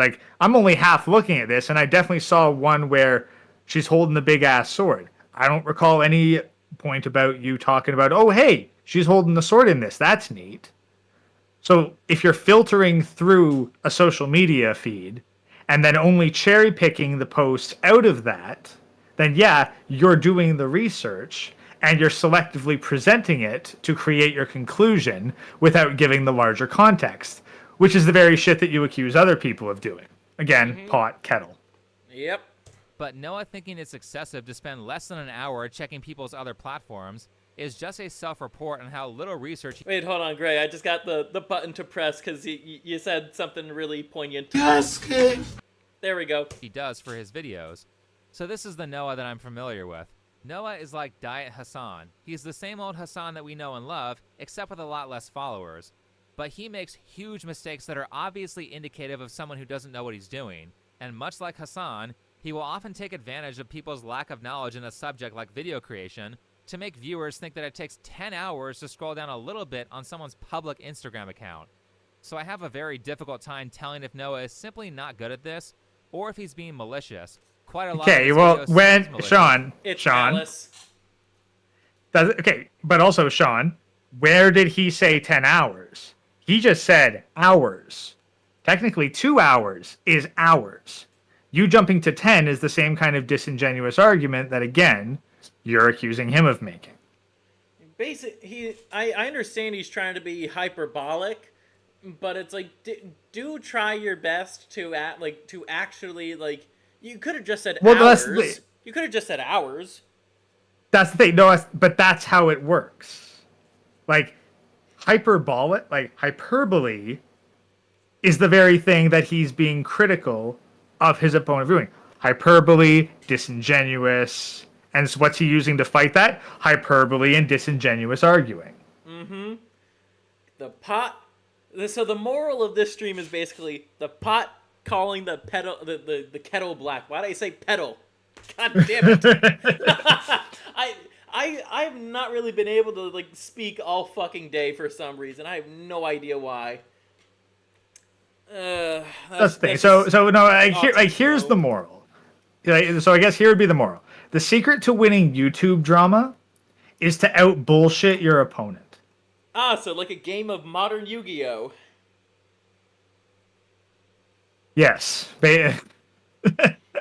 Well, no, that's because it's like you want to out bullshit your opponent, and you want to do it before they have a chance to react to you, so that they're destroyed before they even realize you've done anything. Mm-hmm. Or in other terms, I normal summon Alibur, the Jester of Despia. My opponent responds with infinite impermanence, and I'm locked out of the turn. And then he sacrifices. Then he summons Sangan, sacrifices it, and has Exodia in his hand. That's old school, Gray. Old school was the last time I played in Yu-Gi-Oh, man. In new school, modern Yu-Gi-Oh, so there's a card called Nibiru the Primal Being, right? So after your opponent summons 5 monsters in a turn, you can activate this card from your hand. It's a level 10, 3,000 attack, 2,500 defense monster. You summon it on your field. And then you tribute all of their monsters and summon a token on their side of the field with stats combined of all the monsters destroyed by this tributed by this effect. It's good, but it does have counterplay. Mainly because the token that you summon doesn't have any effects that prevent destruction. So you could just play like a Raigeki and it's gone. Yeah, that sounds like Yu-Gi-Oh! Like a massive setup undone by a single card. Though you can negate Nibiru. There's a few cards that could do that. But anyways, I'm getting ahead of myself. This is stuff I usually torment Chaz with, but particularly around his discussion of doxing and harassment. He hates pendulum monsters. That is that he knows that I didn't say anything out of line, break any rules, encourage harassment, encourage doxing, or intentionally design a narrative that would lead to doxing. So what he has to rely on to accuse me of those things is mostly the words of the most unhinged people that he could find. Right after Sean posted this response, the comment section on Illy's video went through some changes. It was flooded with hate comments, threats, insults, inflammatory accusations. Yeah, I didn't say any of those things. Other people did. By the way, I love how Noah messes up the timeline so he can tell people that my viewers go and threaten people every time I make a video. First off, I don't know how Noah would know what those initial comments said because Alyssa deleted all of them. So all these comments he's using are from after the second video was released. Now, I don't condone these comments, but you can understand why some people might be a little extra mad and why some of the comments might be meaner after a creator tried to get someone deplatformed. If you don't like mean comments, it's perfectly fine to block them or pause your comments section for a bit. So no, viewers of mine don't just go threatening people every time I criticize someone like Noah suggested. Also, none of the YouTube comments he showed contained actual threats. This one was messed up and it would have been better if it wasn't said, but it's not a threat. So that statement from him saying that my first video caused her to get threatened is completely untrue. And what Noah is leaving out is that amongst those mean comments, there was also a lot of constructive criticism on Alyssa's video. Like I said, Alyssa deleted all of the initial comments that went against her, which I do believe is within her right. However, fortunately, somebody... It's a fucking bitch move, though. Let's be real. It's a fucking bitch move. I don't delete any comments on my videos, even if people accuse me of that. That's YouTube's doing. I don't delete comments, but that's a fucking bitch move from and that's Illy. part of the thing. So like individual comments, like, oh, we didn't show any of them. It's like, yeah, but you're also saying at the same time that, oh, well, he didn't show any of the threats, therefore they don't exist. Like, unless they existed and then were promptly deleted without being screenshot. He archived many of the ones giving constructive criticism or positive stories about how they fixed their health. So here are some of the comments that weren't written by assholes. And there were a ton of comments like these. To frame it as if all the comments were name-calling is very dishonest. Here's a comment telling people to not harass Alyssa, followed by a comment agreeing with it. But it adds just a little bit more important context to the situation when you point out, hey, these things here that Noah put in his video, I didn't say them. I actively disagree with these things, and using these comments to suggest that I said or believe these things is a really backhanded and messed up tactic from Noah. Wait, did one of those comments say scum? Because that's how I think of all three of these people in this situation. Yeah. They're all scum. That's the thing. Is like you basically have like a whole bunch of cults of personality, and like their various cultists are all like having a fucking fandom pissing contest. And it's like, oh, I don't condone this stuff. I didn't say this stuff. It's like you cultivate the audience that like goes and does this shit. This stuff only happens on the heels of your video. And personally, I'm not a big fan of whenever a YouTuber says like, I don't want to promote doxing. I don't want to signal boost doxing. It's like, then don't mention it in the first place. Mm-hmm. And like honestly, just by saying that, I had no idea that Illy got doxed until I heard that she got doxed from you, Scene. That's how I first heard about it, and now it's like when you raise awareness of the fact that this person got doxed, like you could say you don't condone it all you want. Like I don't condone doxing, but but the thing is, I mean, unless I'm talking about like a lolcow like Chris Chan or Cyrax, that's a little different. But when you're talking about like someone who isn't a inept retard who got doxed, it's like I do think it's better that you don't mention that. That's the thing. Is like if you don't want to signal boost something, don't even mention it. Pretend it doesn't fucking exist. Assuming that everybody in your audience is intimately familiar with the extensive backstory. No, like there's always going to be someone to who this is their first fucking time learning anything about this. So everything you say should be treated as though it's to someone who doesn't have prior knowledge. Yep. Though I do expect my audience to have as much intimate knowledge of Chance Wilkins as I do. That is a standard that I hold everyone to. Not kidding. Yeah. Here's your pre-fight checklist to watch the video. You better know who this is and watch this, and this video. Yep. Because if you make a comment without being able to say this, that, or the other thing, I'm just gonna delete it. Yep. Just deleted. If you don't know the origins of "you need to quit," then bye. You're banned from YouTube. My uncle works at YouTube. I'm gonna get you banned. Clear, Noah doesn't just use this tactic once. He does this common thing throughout the entire video to make his audience believe that I said a bunch of stuff that I did not say. Speaking of taking people out of context, a lot of Noah's video relies on the assumption that I maliciously took Alyssa out of context to frame her more negatively. In fact, his entire argument is which you did. Assumption. Well, yeah, that's the thing. Is like your selective posting of the social media stuff to make statements about her life. Yes, that is out of context. Like, did you give a percentage of her content? Like, hey, this is the percentage of her Instagram feed that is like this? No, you just presented, hey, here's her Instagram feed. It's her eating a whole bunch of food. Yes, that is malicious out of context in order to prove your point. Even when I was listening to the original video, like when I was just walking around campus or whatnot, I was like, And even then, I'm not a fan of a lot of these storytime animators, but it's like, man, it's like I had to like pause, like swipe up, and kind of disrupted my walk for a bit. It's like, wait a second, it's like, if that's the only even I was thinking, it's like, if that's the only pictures you're using, there has to be more than just her eating food.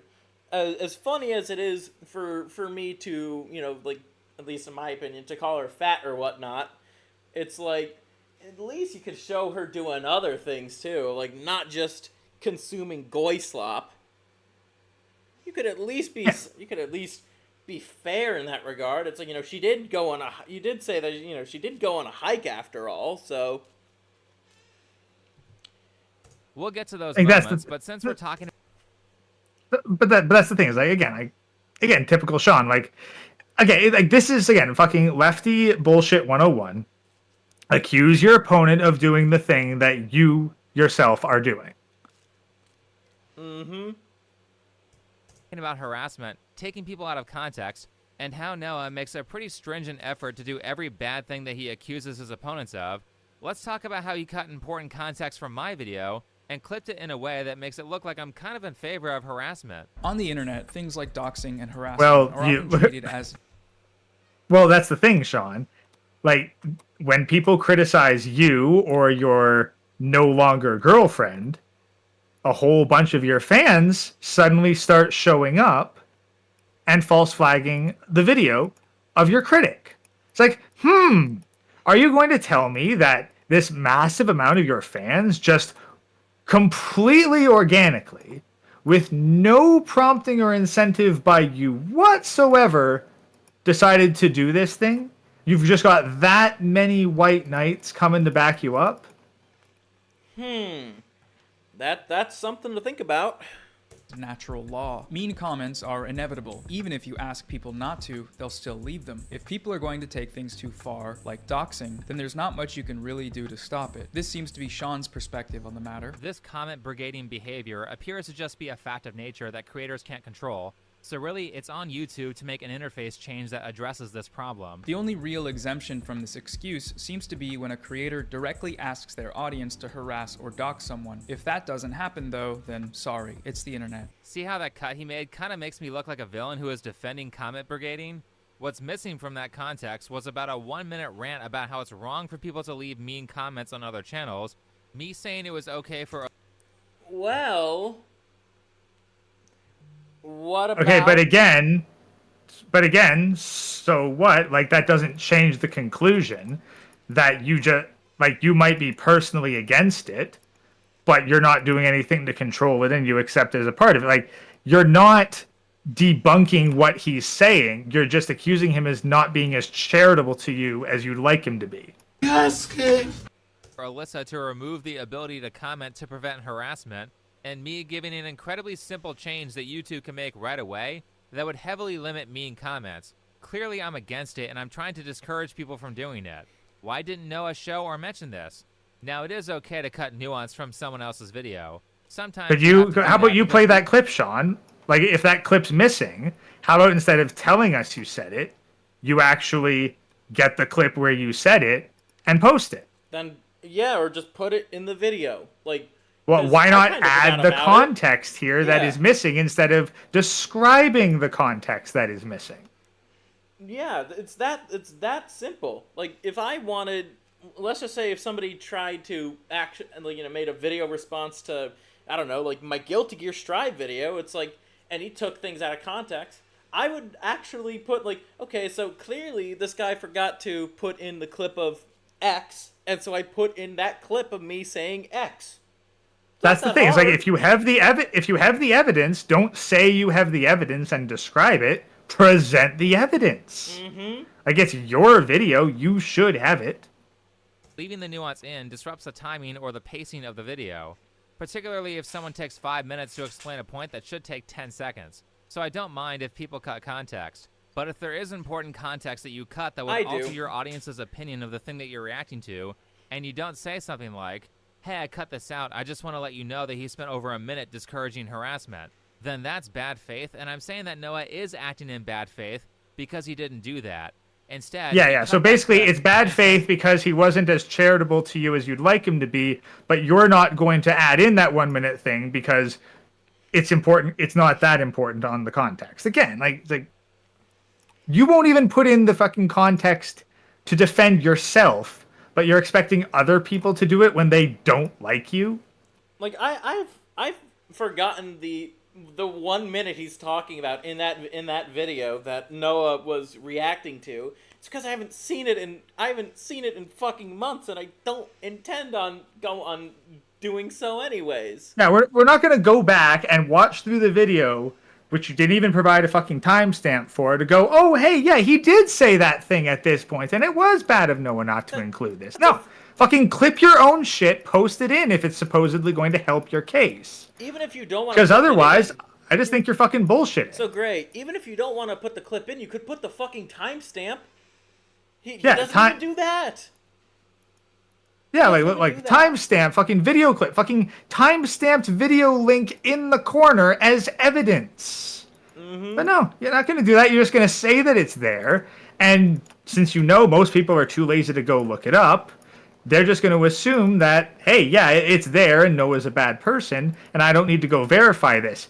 And I'm willing to bet that he didn't do that because chances are there's more than just that little 1 minute spiel, and there's probably other damning shit that makes him look even worse. Probably. Ends the whole It's been video a hot minute basically since I've seen arguing this that I've one, too, cultivated this that we're super watching. toxic audience of angry incels, and these mean comments are something that's unique to my channel.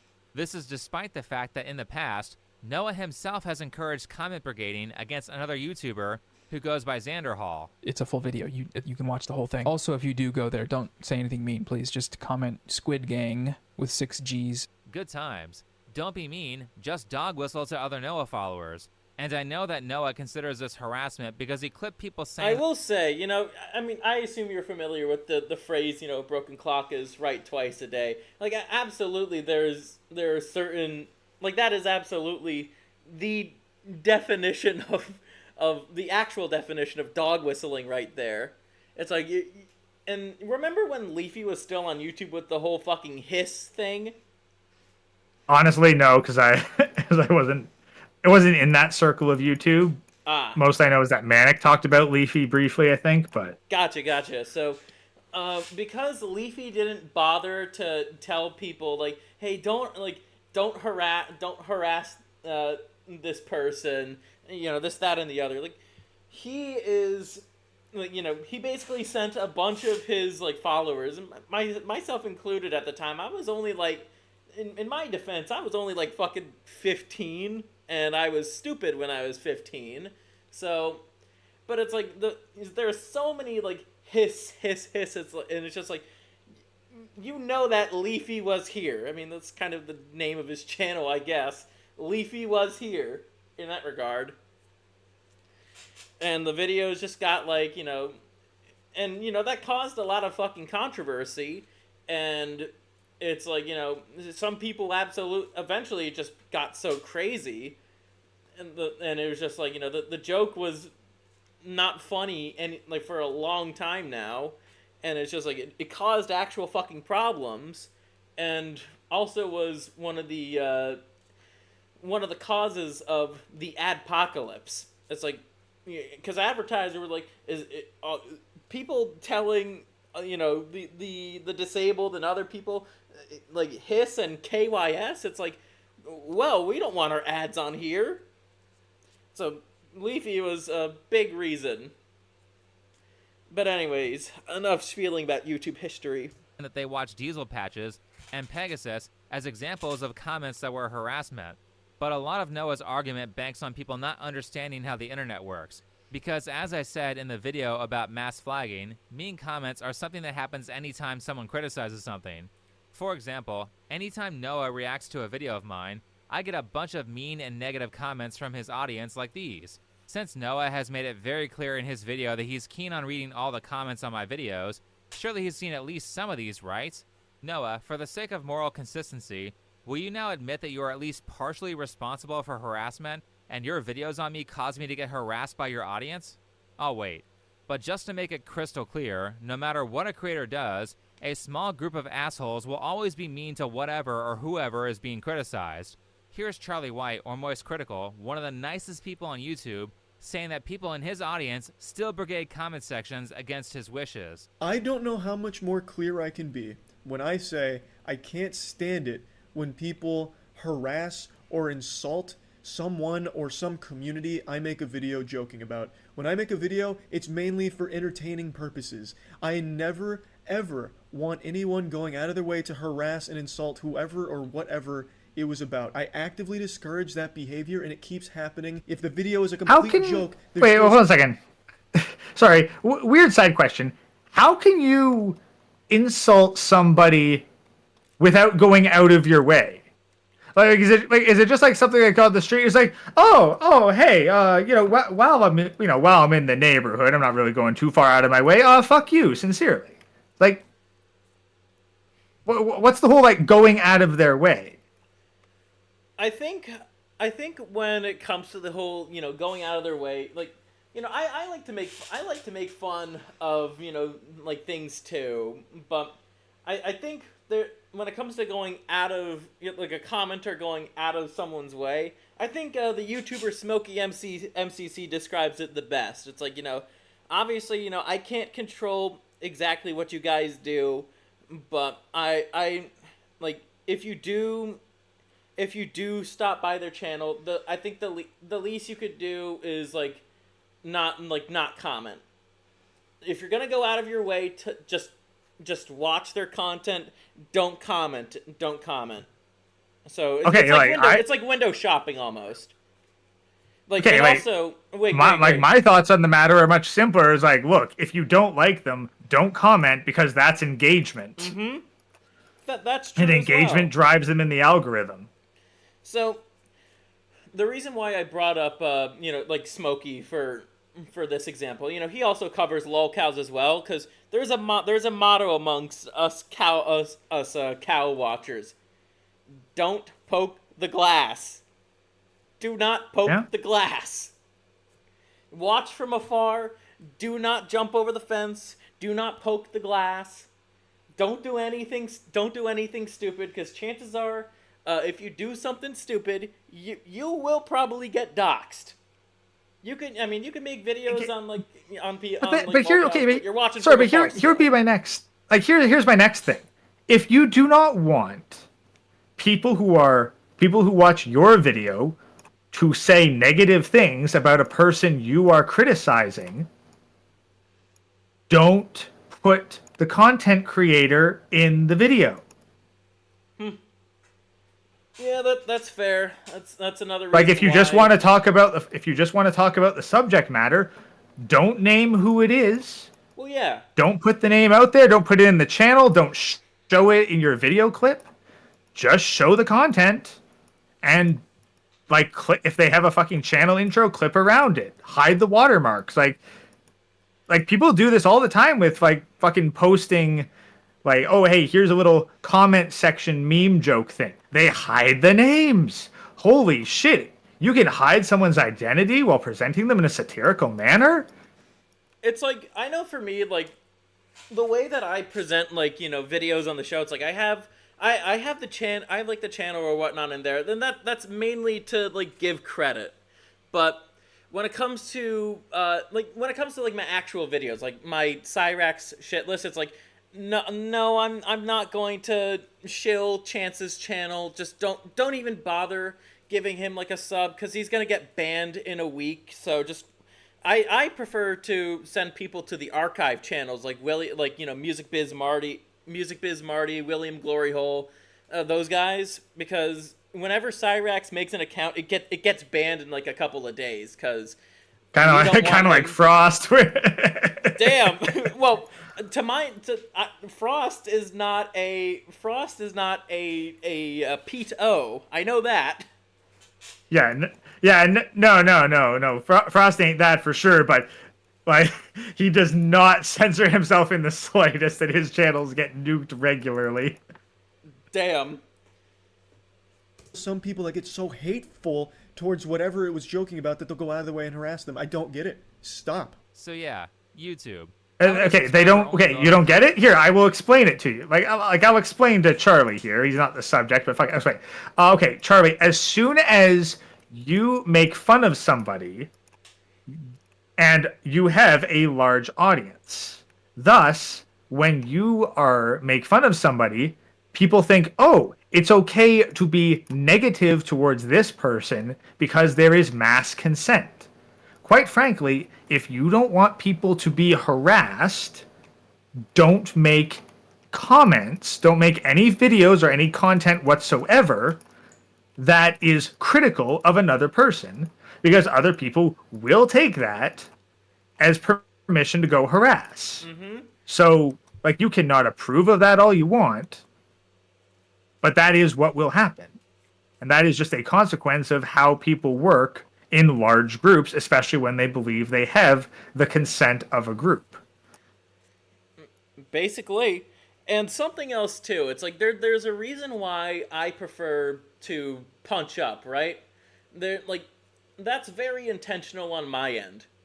Why? Because I know it's like chances are that the person who is receiving the little punch up from me, it's like chances are that they're already being barraged by comments on the daily, and so what more are they gonna do? What more are they gonna do when they see like an orange emote in a comment or something? They're not gonna care. So honestly, I go a step further. Is like, again, I like to go the far more like selfish like version of stuff. It's like punch up, because being critical of someone big is going to garner you a larger audience and get more eyeballs on it than being critical of someone small. If you don't like what someone small is doing, then signal boosting them is the last thing you want to do. Yep. But like also, again, like it's an economy of attention. You want to maximize the attention that you get and minimize the attention of people who you don't like. Better that somebody watches like my Cyrax video than to actually like watch one of his fucking horrible streams. I guess to make that comparison. But at the same time, is like horrible stream or not, if you genuinely don't like what the guy says, my opinion would be just don't mention it. Don't mention the guy. Pretend he doesn't fucking exist. Because let's be honest, most people, if the person is small, they don't know they exist. Well, signal boost the people you like, hide the people you don't. Well, Chance is 4'11", so he is short. He is small in that regard.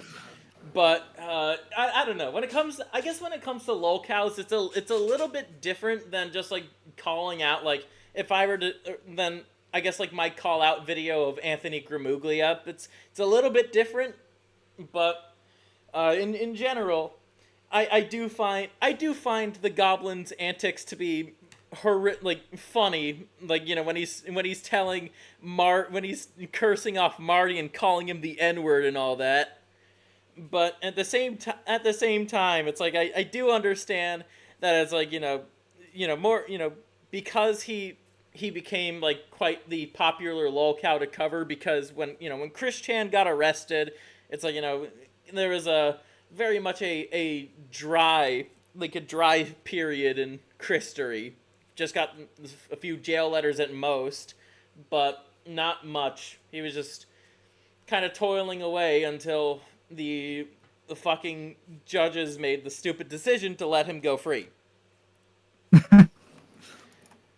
But once again, I think when it comes to general call-out videos, it's a little like covering a lolcow and calling somebody and like actually calling somebody out. I think they do differ a little bit, mainly because of the presentation. Like it's a bit more like I guess documentarian. That's not a word, but you get my point. Compared to like what Think Before You Zink is doing.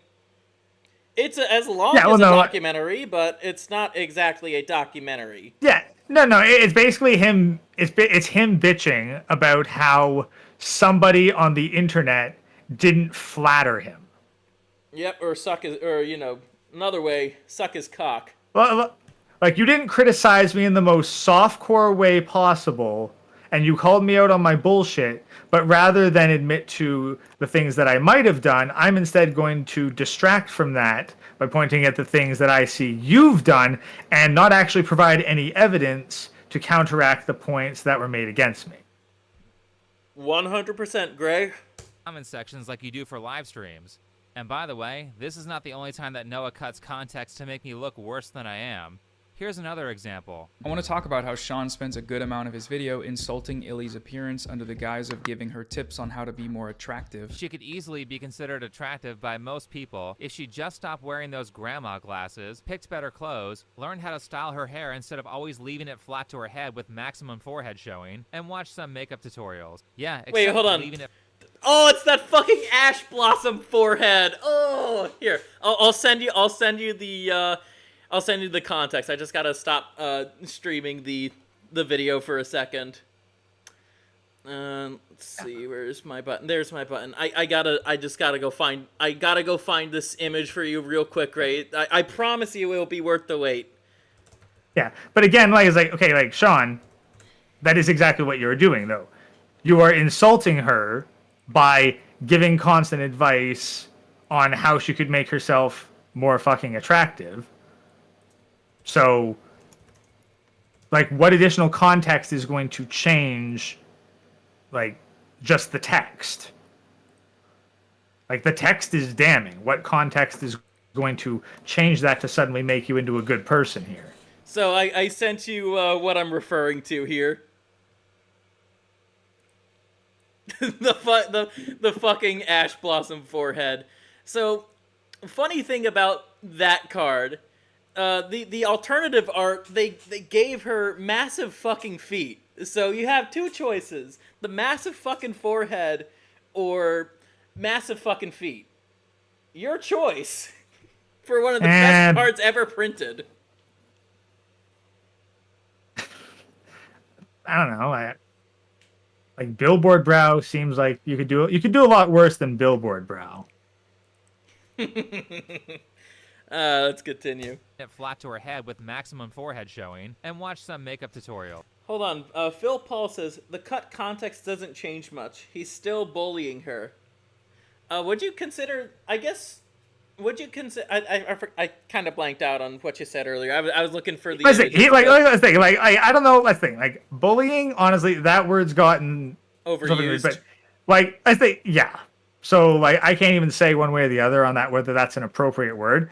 But he is being critical of her appearance while pretending to... Well, he's saying, like, oh, look, I'm helpful. I'm helping, giving her tips. It's like, no, you're just fucking shitting on her appearance.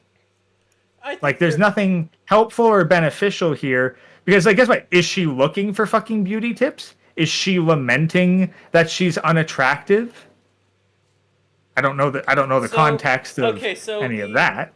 So I can give you some context. When it comes to that original video that Illy made, she was trying to say, like, oh, you know, I used to be, I was called fat and blah, blah, blah, and now it's like, oh, intuitive eating, eat what I want, when I want, like that kind of garbage.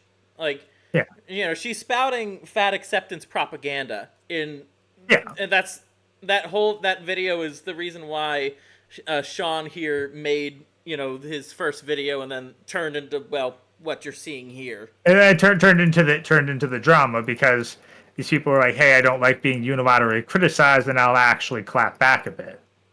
Well, the thing is, the way that Illy clapped back, like, she was just crying to her fucking echo chamber on Tumblr. She wasn't doing it on on Twitter or something, and she also wasn't adding him either. A woman goes and cries to her Sims because she's being harassed by a large YouTuber. Like, even though she has the bigger channel.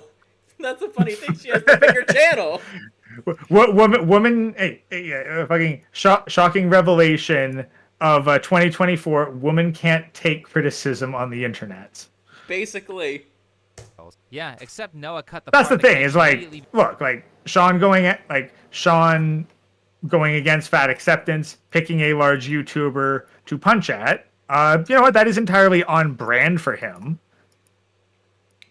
Like, But that's the thing. But like her channel is not like, hey, I need help with beauty tips here. Like criticizing her appearance, and again, you're not criticizing any of the things that she's talking about. You're not criticizing her body in that case. You're criticizing her style, and it's like she's not talking about style. She's not trying to dress up to be fucking pretty. And like, let's be honest, there's a niche for that. Like, Sean, just because that's not your fucking aesthetic preferences doesn't mean that that is not somebody's aesthetic preferences. Clearly, there's a bunch of guys that are into fucking casual wear. Let's call that style. I like casual wear too. I'm not a fan of Like- Alyssa's appearance. I think she looks a little bit too ash blossomy for my liking, but I still. That's the thing. Is like, here's the thing. There, people still will like her for that. I mean, she's dating somebody. That's the thing. Is like, I look at how she is, and now personally, I ask myself, like, look, if she fit every other requirement, was an 18 to 24, debt-free virgin, no tattoos, and was willing to start a family in the Philippines where the marriage laws are good, could I work with this? Yes. I see. Yeah, when it does. I mean, like if every other requirement is fulfilled, like, she's not so repulsive that it's a fucking deal breaker. I mean, that's fair enough. Say, Gray, I do have a question for you. Like, when it comes to, I guess, marrying, like, let's just say you do meet someone like her, but with those, 18 to 24, Yeah, et cetera, et cetera. So how, and then theoretically you could move back to, theoretically you could live in, like, you're from Canada, right? Yeah, I'm in Canada. So if you get married in the Philippines, would you have like dual citizenship, or that's the thing. Like, I probably would end up having dual citizenship, but like, I'd probably have to look at like getting rid of the Canadian citizenship. I'm not sure how all the tax shit would get out, because I know that there was one like American who had dual citizenship in Japan, and they were paying fucking American and Japanese taxes. So, like, I don't know all the details right there. My primary concern with the Philippines is the family needs to be there so that, like, the marriage laws of Canada will not apply. Okay, I see. Alrighty then, let's continue. Before that statement, where I said that she had good natural features. So let's add that back in. Here it is. Alyssa talks down about her appearance a lot in her videos. This is despite having decent features like strawberry blonde hair, blue eyes, and vibrant skin. She could. I will say I do like the redheads with the blue eyes, but I think for me it's just kind of, well, the grandma glasses, and I don't know. I think the forehead just not my thing. No, that's the thing. Like, I'm not saying it's flattering. No, but why? Like, again, I gotta ask, like, why would one be interested in her? Like, if I'm going to be like, oh, I'm interested in her for, like, a smash and dash, whatever, like, no, would not target that for smash and dash. But if all other requirements were fulfilled, is the appearance a deal breaker for wife? No. No. That's the thing. Like, it's not one to pursue, but it's also not repulsive. It's just comfortably mid. Yeah, I can make do with the butterface. I don't mind. You'll probably, hormones or whatnot, probably get accustomed to it in time, but that's the thing. Like, they're all gonna get fucking, like, old. Like every woman, no matter how pretty she is, from 18 to 24, is eventually gonna get old. Mm-hmm. And oh boy, I've ripped on my fair share of older women here on this show before. And by fair share, I mean every chance I get. Oh yeah, again, like, if you're like pursuing fossils as though getting with a woman who's got 10 years on you is some kind of fucking achievement, Like, no, like that's fucking laughable and mock that all the way to the bank. But but if it's a fucking 30 some odd year old woman who's the wife to 3 of your kids, pregnant with the 4th, and she's been loyal to you for the past decade, so what? What the fuck do you care what she looks like at that point? So great. I think somebody else made this observation before, but it's like, holy shit, the fact that there's so many, like, oh, why don't young guys date older women? It's like, I think that's one of the biggest fucking psyops there is. Like, and I know guys who are a little bit too into the older ones.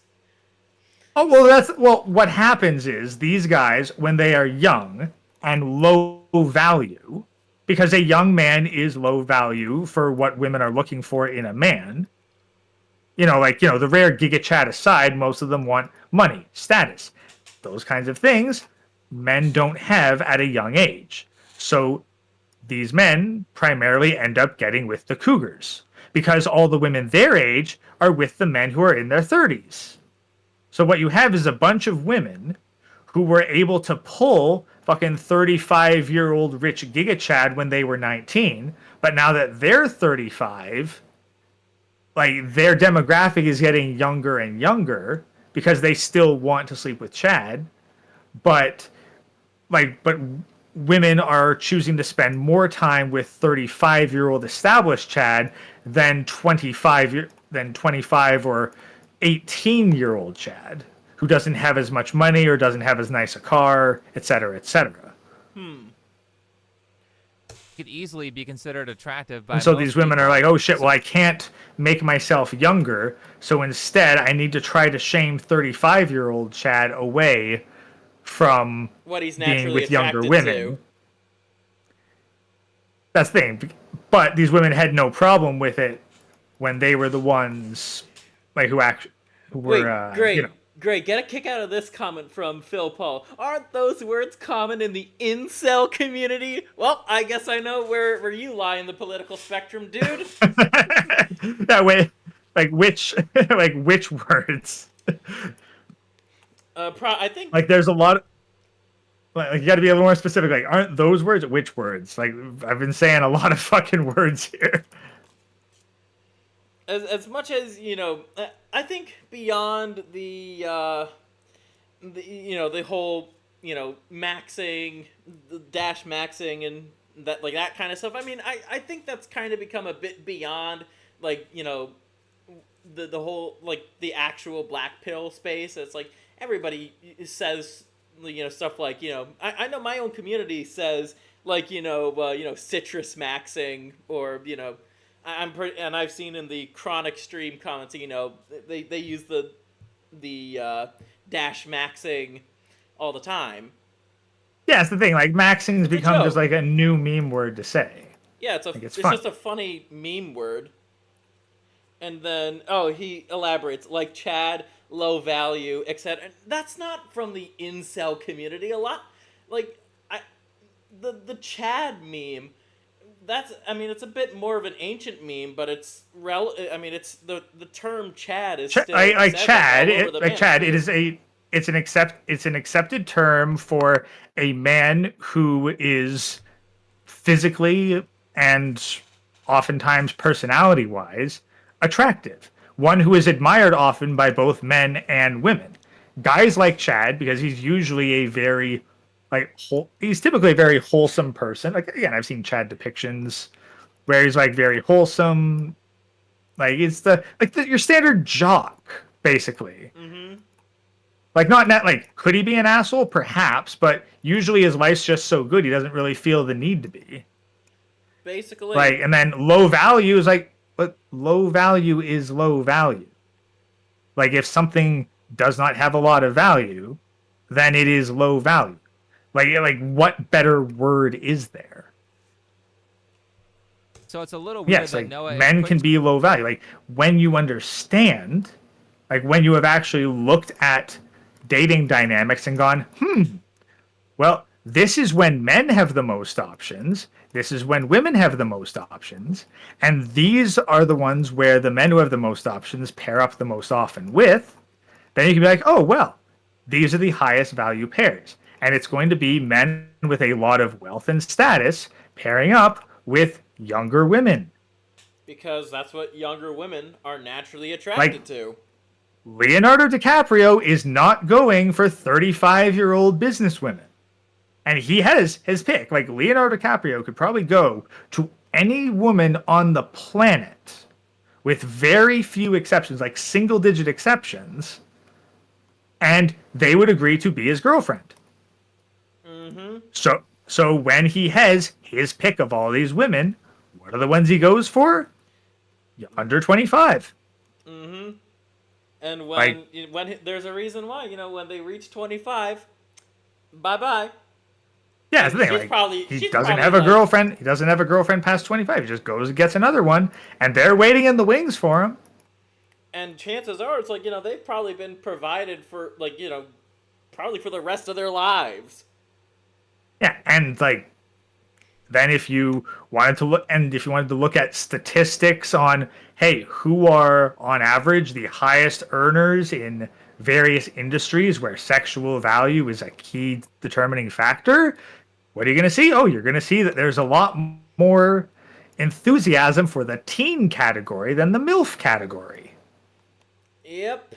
As weird as both of those categories are, it's there's a point. 18, 19 is highly sexually desirable. Oh, absolutely. I'm just saying, in terms of the naming of that category, not necessarily like 18 or 19. I'm fine with dating an 18 or 19-year-old. That's the thing. Like 18 and 19 are still teenagers. Yeah.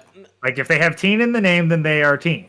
Yeah, there's no getting around. I know that much. I guess for me, I'm just saying it's just kind of but then again, I have gotten into tirades about the corn industry before, but I know, and I also know Chronic Show is going to start soon, so let's see what other points he has before he probably... Yeah, that's the thing, this is what happens when you get me talking about Sean. We're how long into this? Almost 18 yeah, minutes. we're over 2 hours in, and we're not even 20 minutes into the video. Dude, this is why I have to play him on 1.5 times speed and keep an eye on the clock. But dude, this is great though. The chat, the chat has been loving it so far. That's for sure. Yeah, and honestly, that's why I keep doing it, because chat loves it. Chat loves this content, so I was like, all right, guys, you like it, I'll keep doing it. Also, I think you and I we kind of have a pretty good dynamic with each other too. I think it's interesting. Yeah, no, I like our dynamic. Yeah, it's working. Yeah, I'd do this again for sure. Well, there's always tomorrow. My time is somewhat limited, but... Nah, I'm joking.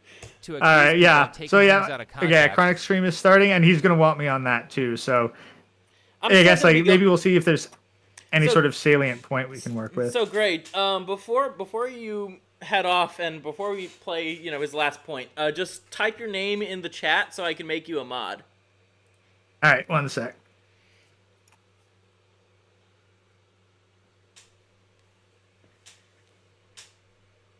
There we go. Mod, please. Hey, Gray, who's this gray ghost fella? Is this somebody I should make a mod? Okay, no, that's an alt bot account, man. Don't believe what damn word it says. It looks like I think I made him. I think I might have made the alt bot account into a managing mod. Oh well, bye stream chat. Goodbye. Kiss your channel goodbye. Kiss my channel goodbye. Alrighty, let's see. No, it's gonna be all hardcore BBC for the next week. Wait. That's Sheffo's favorite. The British Broadcasting Channel. Yeah, no. Nothing but David Attenborough for the next 156 hours. Nature documentaries. Anyways, let's see if he has any more points before you have to get going. Also, before we do, I'm still going to be going for like 2 more hours, so... When he removes very important context, so Yeah. he can We'll tell see- people we'll see what that he had happens. some They nefarious can't make any plan to use promises. shady tactics Yeah. to cause people to harass Alyssa and call her ugly, even though I openly shamed the people who were leaving mean comments and All right. complimented so her let's appearance. see in if he's 3 got different any videos. final Like, it's really weird that anything he would of spend so value much here. time in his video accusing me of being malicious and taking things out of context, and then remove context from his video that makes me look less malicious. All right, let's get to the big accusations. So we already have the part where Noah accuses me of maliciously taking things out of context. He does that a bunch of times, and I'll get to the other ones later. I'm not hearing But anything. First, let's get to the main accusation. Oh, if that's the case... Oh, that's odd. I mean, I hear stuff fine on mine, but are you saying you can't hear the video in general, or... Yeah, I can't. Yeah, not in the stream. I can't. Well, like not in Discord. Here, let me get that just get that started again. So I just skipped over a few words that he was saying. And it's just like, now we're getting into some of the major stuff. Yeah, no, I just had to switch over to the stream. I should be able to hear it now. Which is that I caused Alyssa, or Illymation, to get doxxed. Now, apparently Noah likes to use compilation superclips, so here's a compilation of some of the times that he said I was responsible for the doxing. There's a more pressing issue at hand, which is that Sean's videos caused a doxing. Okay, so the second idea that Sean fabricates in his videos is that Illy tried to deplatform him. This idea drove the second, more serious wave of harassment, which is what led to Illy's doxing. Sean and the doxers don't just happen to hold the same opinions in some unrelated way. He's the reason they hold them. Whatever his intent might have been, she is being harassed, she was doxed, and these things would not have happened if it weren't for what he did. So it would be good if he acknowledged this situation so that hopefully his future videos don't lead to their targets getting doxed again. Is he... Noah has no idea how 4chan works. He really doesn't. So I actually counted 10 different instances of Noah saying that I caused the doxing. Now, one might see Noah saying things like that and think, well, obviously, this think before you sleep guy got Alyssa doxed. But wait, technically Noah said that I didn't want the doxing to happen. Do I think that Sean made his video with the intent of Illy getting doxed? No, I don't. He's well aware that a video of his causing a doxing isn't a great look for his channel. I like how Noah picks the most sociopathic reason for why I wouldn't want someone to get doxed. No, it's not because I can empathize with how scary it is to have people threatening you and saying that they know where you live. It's because it would look bad for my channel. The irony of Noah. Well, Sean, you have clearly compromised all your fucking morality in order to make your channel grow. So, yeah, I think that assuming sociopathic reasons for something that appears altruistic is very much on brand for you. Yeah, basically. Need I remind you, Scene, with what you did to Chronic and Ribby and the Warband as a whole. There's a reason why let's make it very simple. Like, Sean, if you're so principled, where's all your MGTOW content? That too. Why did he have the need? Why is it all disappeared, Sean? Where's your video criticizing Brittany Venti? Huh? Your fake girlfriend. Why did that video get removed specifically by the time he started dating Brittany Venti? I wonder. Yeah, and again, this is Sean intentionally ignoring it. It's like, look, Sean, it's quite simple. Most of your content, most of your anti-fat acceptance stuff is targeted at major corporations, institutions. When you point out individuals and you blame them for the ills of society, i.e. fat acceptance, yes, you do put a target on them that the more sociopathic elements of your chat are going to use as justification to harass, regardless of what you say in your video about how you're against harassment. If you were truly against harassment, then you'd stick away from individuals and would just focus on corpos. But as we all know, think before you zink is not all that morally consistent. No, he's not. But that's the thing, is like, again, sure, fucking bad people all the way around here. But, I've got from fucking like 70 odd hours of just listening to him 2 sentences at a time before breaking down his points. It's basically an ingrained habit to fucking criticize every little bit of bullshit that comes out of his mouth. Yep. Objection, that is. Anyway, I like how his entire argument was, I'm not accusing Sean of outwardly telling his fans to dox people. All I'm saying is that he crafted a master plan to fabricate misinformation about somebody to subconsciously inspire viewers to dox and threaten people he doesn't like. And then right there, Sean makes a fucking disingenuous, facetious interpretation of the person that he's criticizing. It's like, no. I didn't say, look, he's not saying that I did anything wrong. He's just saying a whole bunch of other bullshit they didn't actually say about saying a bunch of shit that I didn't actually say. So, like, you're using hyperbole to attack his fucking hyperbole, but he's the only one who's being unreasonable with the hyperbole, and you're the one who's just an innocent victim in all this shit. Well, Gray, it's me. Think before you sleep. Somehow I managed to get into Scurvy's apartment just to ask you this question. How do I combat hyperbole without using hyperbole myself? God damn it, Sean, get out of here!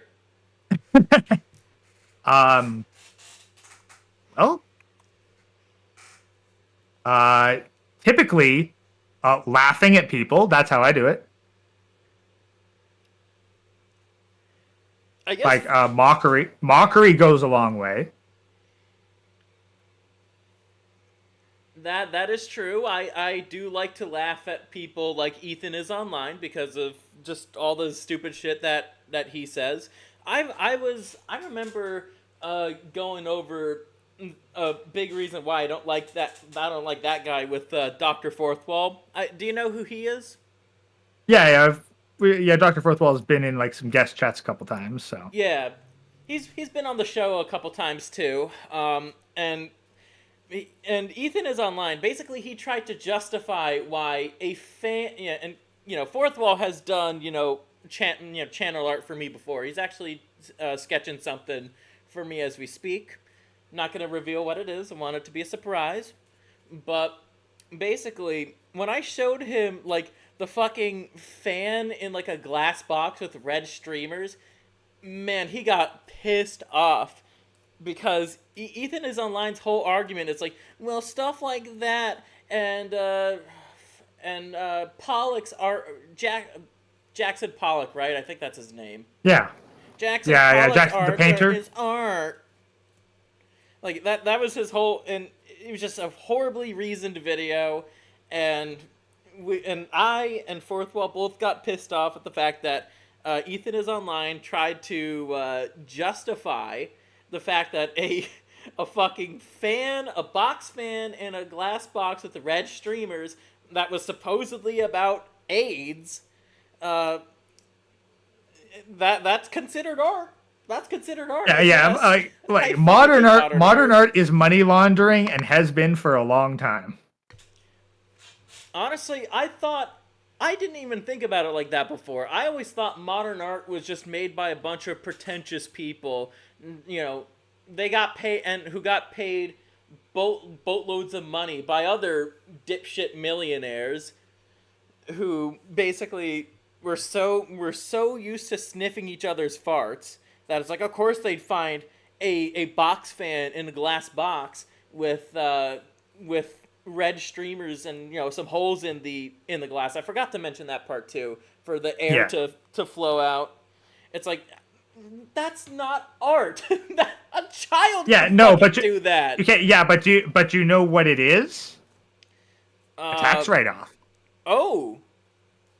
I once again I didn't even think about it that way. It's like I guess owning art is indeed a tax write-off. That's the thing. It's like you have the wealth because you've artificially created the value for that thing by paying that much for it. And since you purchased a piece of art, it's a tax write-off because you're contributing to the arts. And if you happen to have some vague connection to the artist, well, then you just gave your friend a shit ton of money. and got a tax write-off for it, and have a lot of wealth and have a lot of value for it.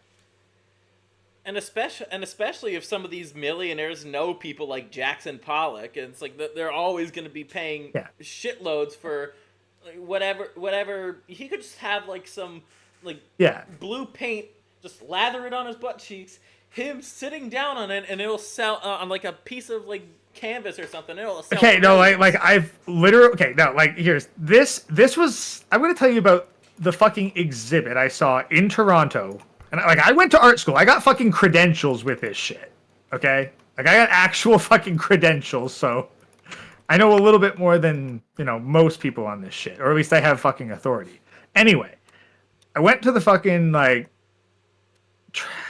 the Toronto Art Museum. Like the Metro Museum of Modern Art. Uh-huh. And there was an entire floor, like a big old gallery space dedicated to many pieces. Hey, Greg, keep talking. Around a central theme. Drink. Yeah. And that central theme was poodles. Poodles. They were parodies of other pieces of poodle art. And the one that really struck me were these massive canvases all around the ceiling that were Poodle Kama Sutra. I shit you not. Museum of Modern Art in Toronto had an entire ceiling space dedicated to Poodle Kama Sutra. What the fuck? That's gross. And then there was another one where if you watch the video, it was meant to be a poodle variation. So what they did, the original that they were parodying, had a bunch of naked women, like, dip themselves in body paint and rub themselves up against a glass wall. And the paint streaks they made. The poodle variation is where they took stuffed poodles, dipped them in blue paint, and then just drew 3 big X's with these stuffed poodles. What? Yeah, just 1 big X per stuffed poodle, a big blue X, a video showing, hey, this was the piece of art that inspired this parody, and that is in the fucking Museum of Modern Art, deemed as culturally fucking important. Like, how and this is that what, important? and like this is the better part. This is the better part of a decade ago, mind you. So this isn't even like the modern art insanity. No. This was relatively sane. Good Lord, I'm not involved in the in the modern art world, but good Lord, I'm not in the mood to see any of it. Okay, now I literally saw a piece of like modern art today because one of the channels that just gets recommended to me a lot, really, called Clown Planet. It's this woman, and she's a bowling pin. A bowling pin? She's a bowling pin. Like, she's inside this big ass white bowling pin, and she's fucking moving and swerving around, not quite falling over, just swaying on this central bowling pin. Hey, great. That's the art. Give me like 1 second, but keep chatting entertained. I'll be back in like a minute. Yeah, I'll tell more. Yeah, no, and then there's another one I saw. Again, this is like today, so this is like the cutting edge modern art. Is just a woman lying down on the stairs, just like head facing towards the ground, like middle of like she's blocking the stairs largely. People have to actively walk around her. She's in some semi-dramatic pose, holding perfectly still, just on the stairs. That's modern art. And that is modern art that people have paid for, that the government is subsidizing by financing museums. This is what is seen as culturally important and worth preserving, is a woman laying on the stairs.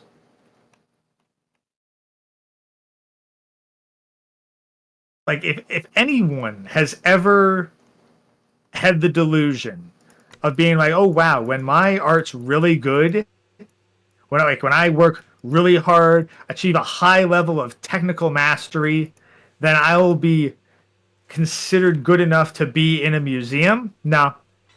Hey, great. No, being in a museum, you just got to know somebody and just fucking have some kind of bullshit.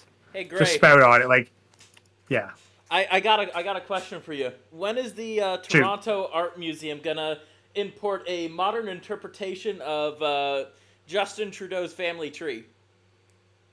Oh well. Well, I'm trying to think, like, what's the most appropriate representation of Justin Trudeau's family tree? I was thinking maybe we should ask somebody in Cuba about that. Oh, yeah, that's the thing. Is like, I mean, like I was gonna go with the old fucking standby. Wait, no, I know. Chances are there's at least no. You're gonna find him in the Natural History Museum, right next to the fucking bonobo polycules. So let's see. I think. Do you still have time to go over like one or two more of his points? If Chronic's actually streaming, I should probably hop over there. Here, I think he's live. I think he's live right now. But if let's see, if that's the case, I don't want to hold. One last point, then I'll hop over. He's got Chaz. Totally one last doesn't point. make me look much more. Alrighty. Oh, and when you do go over to Chronic stream, say Scurvy sent you. Well, than somebody who openly calls for doxing. Really, though, after seeing this video, this all sounds like a massive projection, and it sounds like Noah is saying that he would hide his true intentions and spread misinformation to subconsciously manipulate his audience. To further clarify his standpoints, Noah released a follow-up video where he mostly just digs himself into a deeper hole and states that he did not accuse me of doxing. Commenters and creators alike are repeating this around the web, saying that I accused him of doxing. None of them are showing proof or giving timestamps to evidence this claim because they can't, because those don't exist, because this didn't happen. Yes, you did. And it wasn't a subtle thing either. You did it a lot during the video. Some semantic nuance of the definition. Okay, where's the timestamp? Where's the clip, Sean? Like, again, like, you're saying that the evidence exists, but you're not showing it. Present the fucking clip. That's something else too. It's like you should be able to, if you've seen these videos, which I'm gonna give him the benefit of the doubt. I do think that he has. He should be able to provide the timestamps. Like, keep a thing of notes. That's what I do for my. He has no problem posting all other parts of these videos. He's clipping everything else, except for the evidence that would prove his point. Mm-hmm. So I think that's a case of incompetence on his end. Well, that's the thing. Is like, Sean, like, are you not doing enough research to be able to provide the evidence that supports the point that you are trying to make? Or is your source just, hey, trust me, bro, this exists, I've seen it, but I'm not going to actually show it. I'm just going to show every other part of the video. Not going to change the fact that this is essentially what you were doing and is how viewers are going to perceive it. In fact, essentially what you're doing, how viewers are going to perceive it. Oh, so now you're accusing him of doing the same things that he's pointing out that you're doing. Mm-hmm. Again, pot, meet, kettle. Yep. And pot and kettle are going to smooch all night long.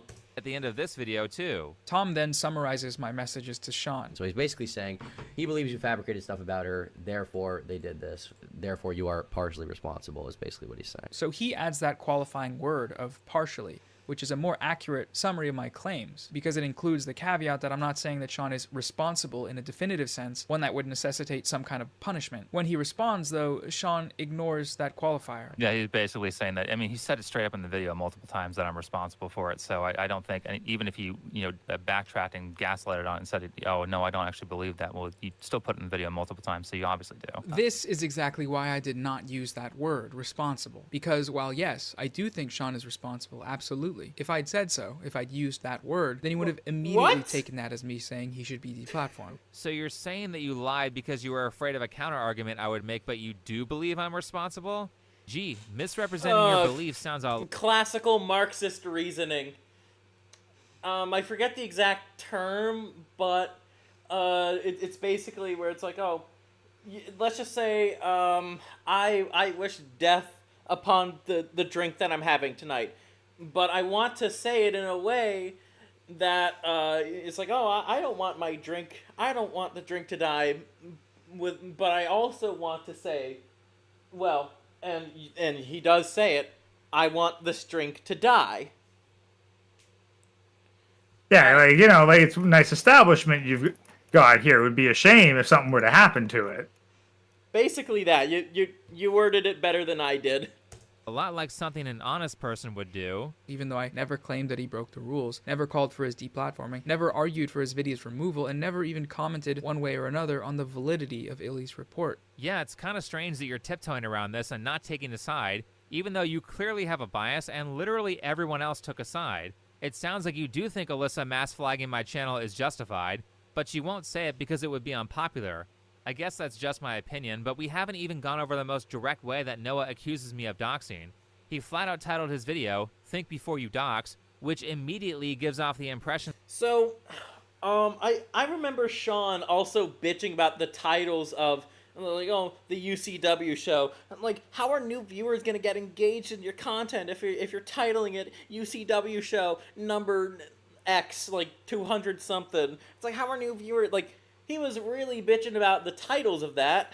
And well, that's because he has his way of doing it. He thinks it's right, and if people aren't taking his advice, then clearly it's a personal slight against him.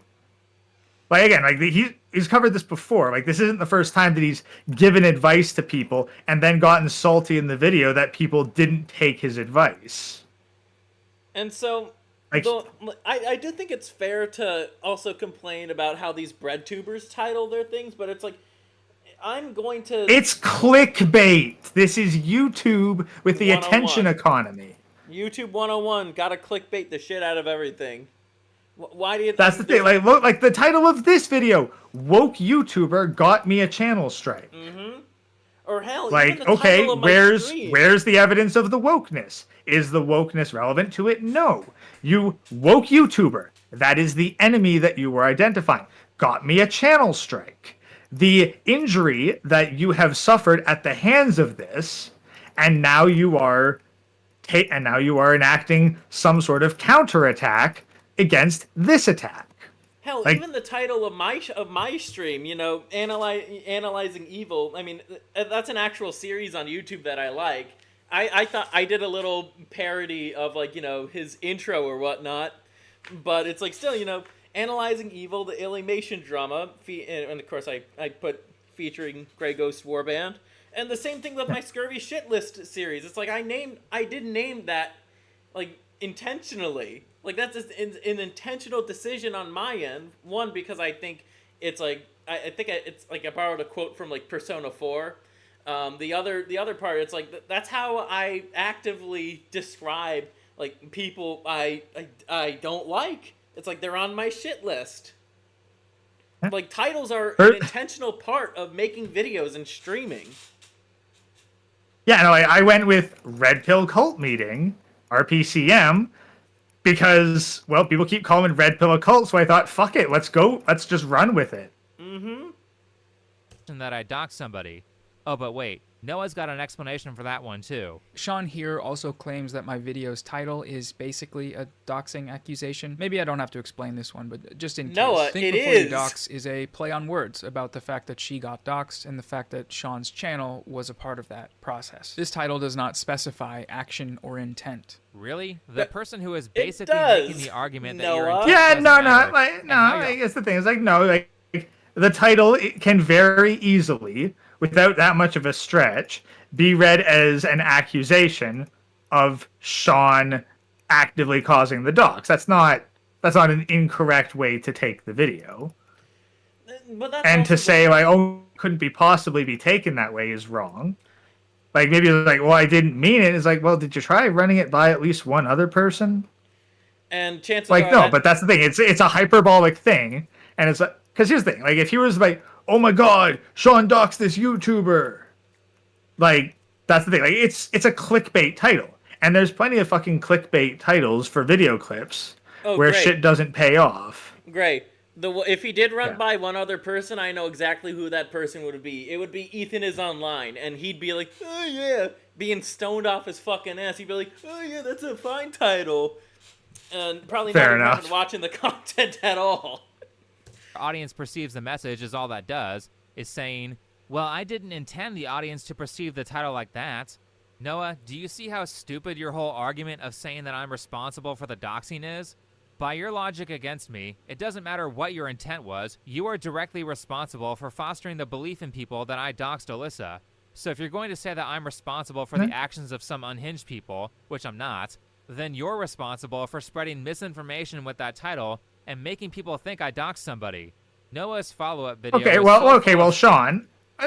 Here's the thing. Well, Sean, you know what? Okay, you know what? Let's say this. You're not responsible, but now I'm going to tell you that if you make a video that goes after an individual on YouTube, there will be, not there may be, there will be portions of your audience that will go and harass that person. Therefore, now that you have this knowledge, you have a responsibility to not identify those individuals in your videos because now you know that it will lead to harassment. That's going to be quite challenging for Sean. I don't think he's going to... Well, no. All he has to navigate do is more corp. He just has to stick to corpo stuff. Just don't make it about YouTubers. Don't make it about those individuals, or keep any discussions of individuals vague.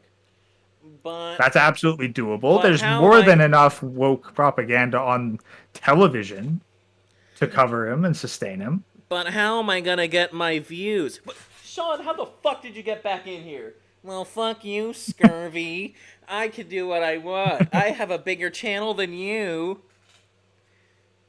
Yeah, because it's probably because it's largely propped up by bots, given all the engagement or lack thereof you get on your live streams.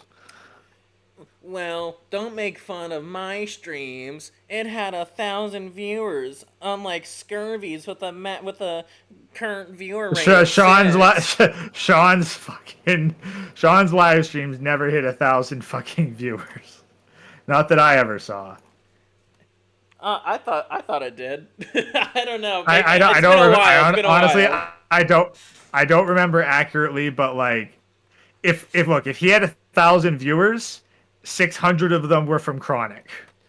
I wouldn't be surprised, because I remember seeing that stream, and it's like especially when Chaz gave him like $2, warband. Most people that were there were probably warband, and I remember it's like I gave him like $5. So it's like if he's so about principles, and he wouldn't be opposed to. I thought he wouldn't be opposed to a debate between him and Chronic, but nope.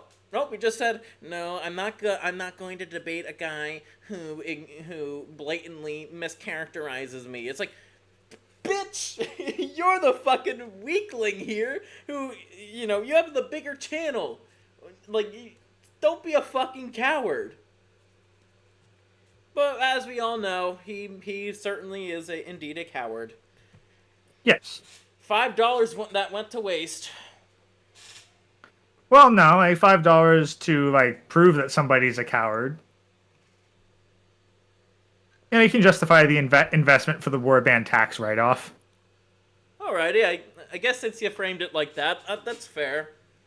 I was kind of hoping that it was like there would have been a debate, and it's like, and I think that would have been interesting to watch. But it's like clearly Sean was too busy trying to let Venti peg him that night. Yeah, well, more like Venti send a video of her being pegged by someone more attractive than him. Oh no, no! I know. I remember last week one of my viewers was like, there's a video of her getting gangbanged by 4chan people. I didn't. Yeah, and not one of them is Sean. No, not one of them is Sean. Yeah, Sean. Ultimately, it was Sean who got fucked in that relationship. He never got. Sean got fucked in the relationship, but he neither got penetrated nor got his dick wet. Yep. No sloppy toppy. Not do, and he didn't have status. Just a sad masturbation in the corner. Yep. Wow. 4chan Chad was having his way with her. I'm saving myself for marriage. Why do you have 8 bodies? No, yeah, I'm not buying it. Yeah, you're saving yourself in your current relationship for marriage, but you don't count flings, one night stands, or just straight up cucking. Yep.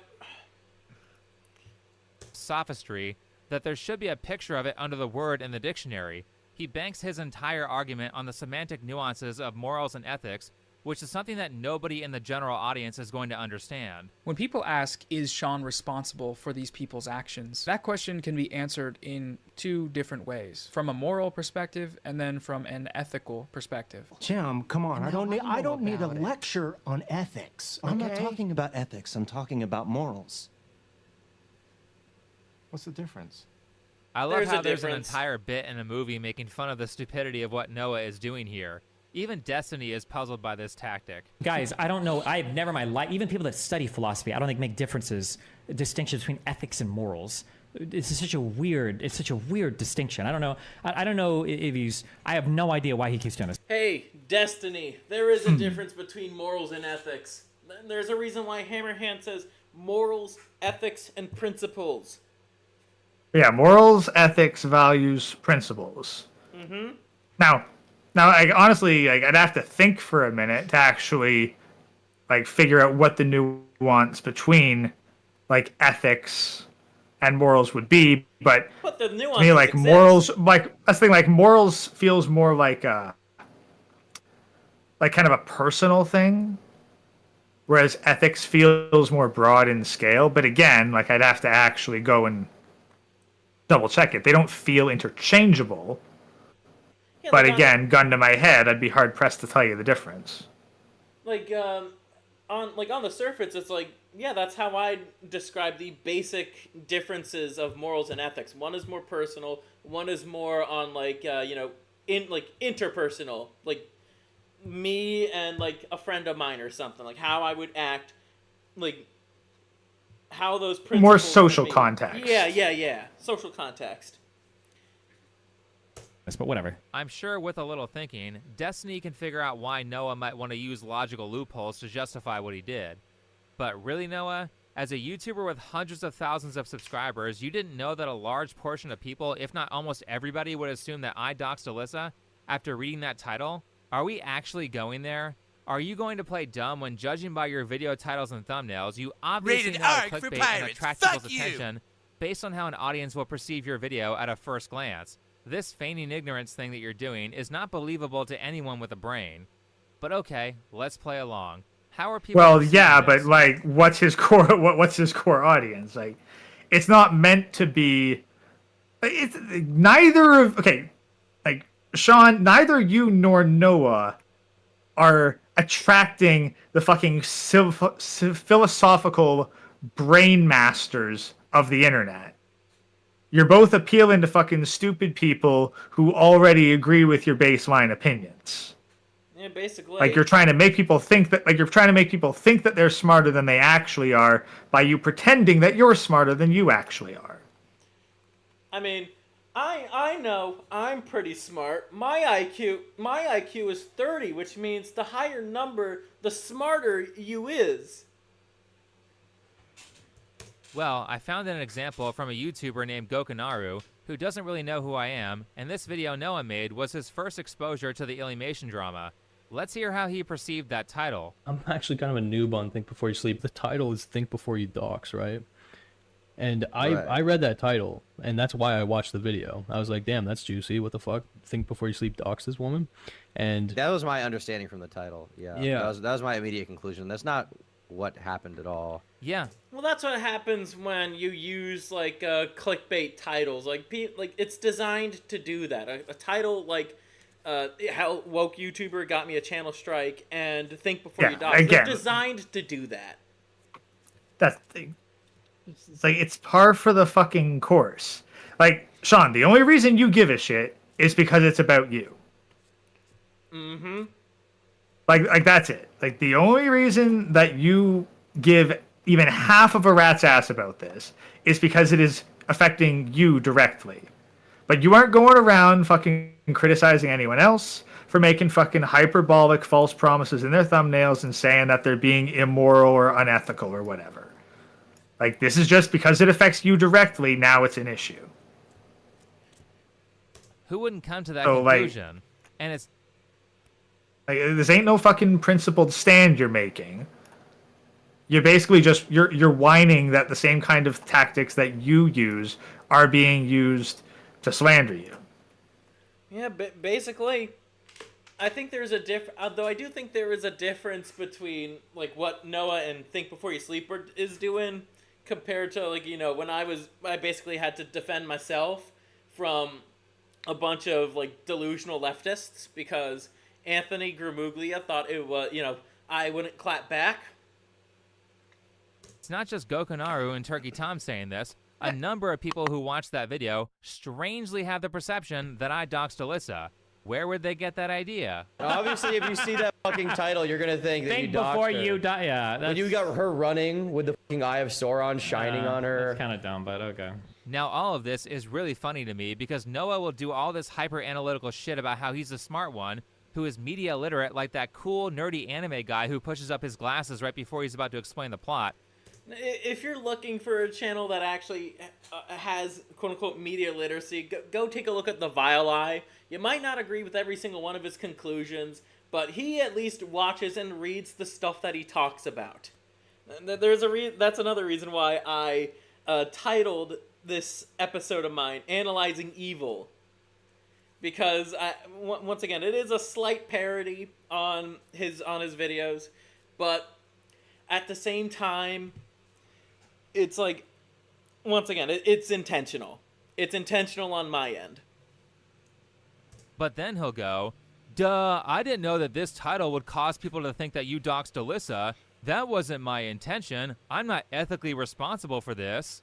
How is it that Noah can be so intelligent in an area that benefits him, but be so stupid when it doesn't? Remember, he bragged about how he was so good at analyzing media because he knew how people are supposed to interpret this image, and then he told me to go take a media literacy course. Please, I beg of you, go take a media literacy course. God, my God. Okay, fine. Since everyone learns everything on YouTube these days. In this situation, if somebody were to tell me, go take a media literacy course, do you want to know what I'd say to them, Gray? What would you say? I'd say, fuck you, get a life. I got other shit to do than to obey your whims. I'd be like, I got my fucking credentials here. Where's yours? That's a good response too. There is the meme image of the certificate of media literacy after all. Yeah, no, like I legit took a fucking course on that shit. Like couple years of fucking art school fucking media literacy was actually a class I took. And here's what I found. In this series, we'll be using the definition of media literacy that's used by the National Association of Media Literacy Educators. And it describes media literacy as the ability to access, analyze, evaluate, create, and act using all forms of communication. The message the creator wants to send is written in a code of sorts using a host of pre-understood meanings, symbols, and definitions that they think or hope the recipient will understand. But the recipient, that's you, has their own mental dictionary full of meanings, symbols, and definitions. When someone interprets a message, they decode it by applying their knowledge and experience to decipher its meaning. Normally, I would just call that neurolinguistic programming and not encoding and decoding, but whatever. Or in the words of Dreamy Bull, your pseudo-mind, that energy that is conducive. I had to throw that in there somewhere along the line. I also use this definition, and considering that Noah touted how good he is at media literacy in this video, I can imagine that somebody as intelligent as him would be able to accurately predict how audiences would decode his title. So Noah, when you say, "That's not what I intended," understand why I think you're full of shit. Now, like I said, during his video, Noah does give some I do have to go now. Warband commander's calling me. Gotcha. Remember, tell the commander, Scurvy sent you from the citrusy gates of Tropicana, Florida. All right, sounds good. Thanks for having me on, Scurvy. Not a problem. Hope we could do this again sometime. Sounds good. Peace out. Peace. Alrighty. That was a fantastic call that I had with Gray. For the rest of this, I'm just gonna continue just by my lonesome for about another hour, 20 minutes. I don't think I'm gonna be pausing as often. I do want to hear his points a little bit more. But other than that, let's keep going. Case of how him accusing me of doxing is not him accusing me of doxing, in a way that nobody who didn't waste their money on a communications degree or a philosophy degree is going to understand. You guys can watch the video for yourself and see if you can explain the reasoning better, but basically, I think he's saying that I'm responsible for the doxing because I made some videos, and people who claim to watch those videos doxed her. Again, I think I take a stronger stance on this than you. I think you have a lot of responsibility over your audience, but like, it's not even his audience, it's 4chan. This is like, people attack me over my audience, I'm like, where? And they'll show me like... Oh boy. From an extremely broken clock like Destiny, he does have a point about 4chan, in that you largely can't control their actions. I mean, it's a fucking rule of the site that 4chan is not your own personal army. That rule exists for a reason. Crazy people on Twitter. It's like, I can't moderate them. I can't do anything. People in my comment section don't say this. People in my chat don't say this. People in any of my chats or any of my Discord don't say this. Like, I can't help with like random people on fucking Twitter, just like I can't help with random fucking crazy people on 4chan. Like, why the fuck am I being held to account for that audience? And the fact that you can only show comments from there, I think it severely undermines the culpability supposedly that this guy has. Because if it was his video, like pushing people that far, well, shouldn't the comments be reflective in his own audience? Well said. I will also note that this happened after like 100 different YouTubers reacted to the Illymation drama, so Noah really has no evidence that these people are actual regular viewers of my channel, or if they heard about it from someone covering the drama who was less charitable. But okay, let's follow his logic again. Now, I noticed that something was missing from Noah's follow-up video. Wait, charitable how? To you? To your side? Or you know, the scum fucks of Illymation and Noah Samsen? Because I'm not being charitable to either side. Neither was Gray. When he read my tweet. This part here. The part where I said that after he released his video, I started receiving threats. Strange that he didn't talk about this during his video, when the whole point of this video chain of his is to talk about how bad harassment and threats are. I'm being harassed. Pot, meat, kettle. Where's the button that perfectly describes Sean?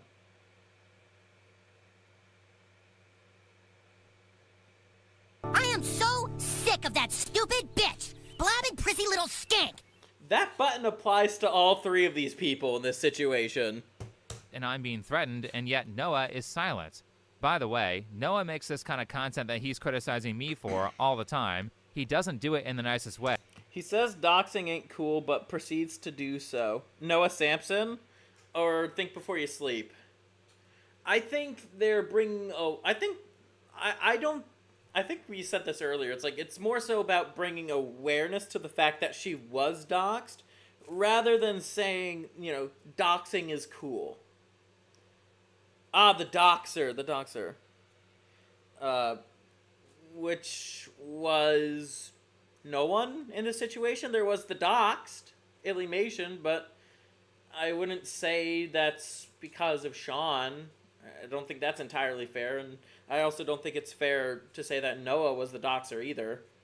There was only one person who was doxed. No one was the doxer. 4chan, some 4chan anon with way too much time on his hands was the doxer.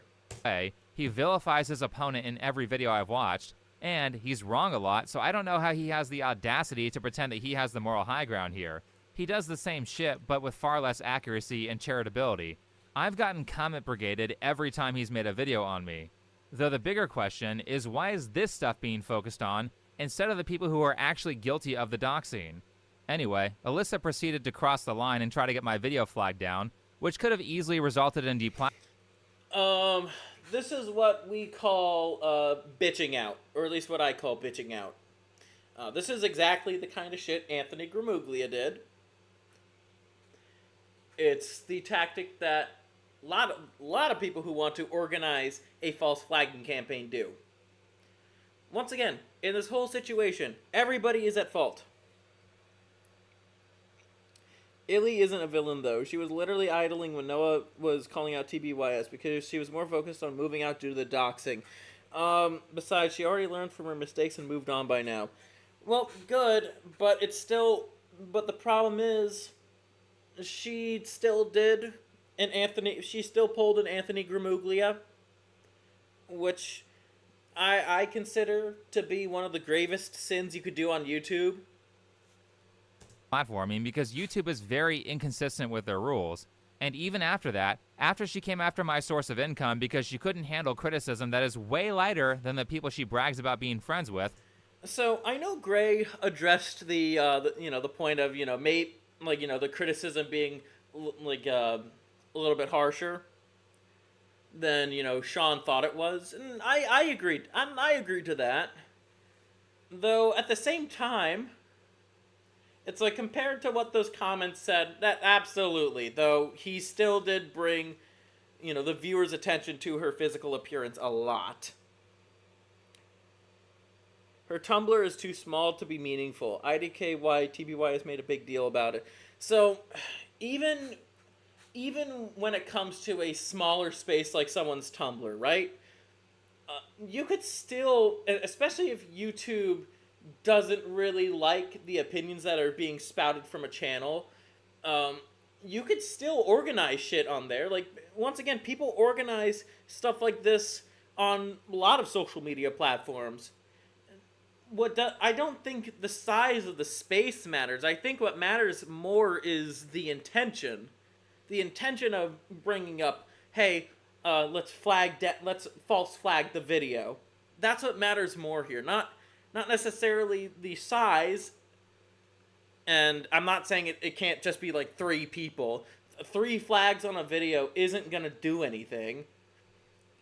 But when it comes to 97, that could actually be sizable in that regard.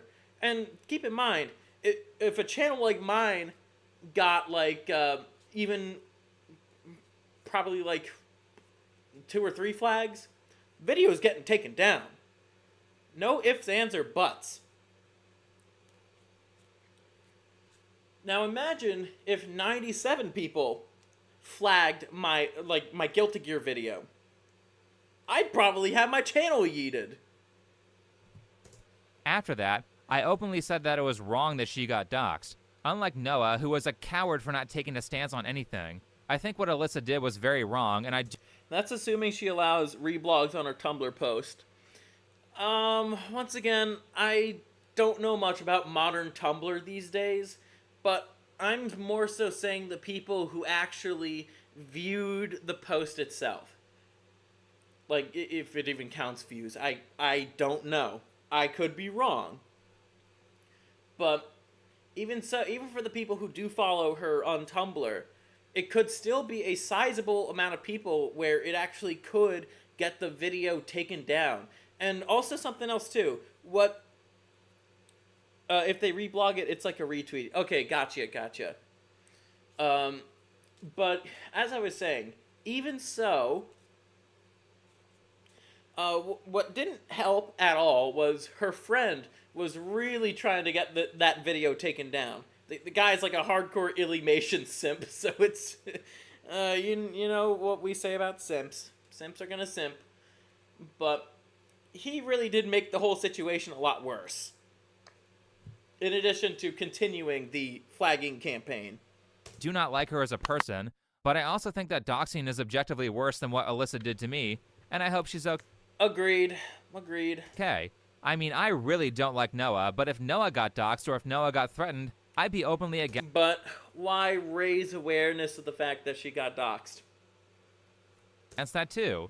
But Noah is so sociopathic that he can't even pause for a second in his follow-up video to say that an opponent being threatened is wrong. It's really all just about winning to him, and it seems to me like doxing and threats are okay to Noah, as long as they're against the right people. Noah, you know I was threatened. My tweet saying it was in your video. As Mr. Audience Responsibility, shouldn't there be at least some sort of plea to your followers to not threaten people? Well, maybe not, because I'm old enough to remember that Noah Samsen liked a death threat against Vosh after he lost a debate to him.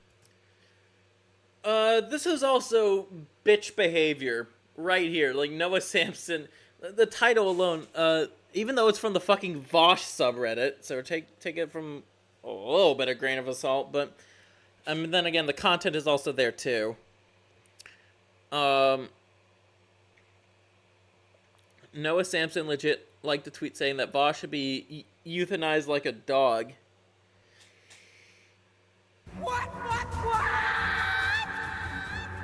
So since we're talking about ethics or morals or word semantics or He has whatever, none, like is this you. person who is threatening me your fault, Noah? Did you not make a hit piece on me that vilified me and directly inspired this comment?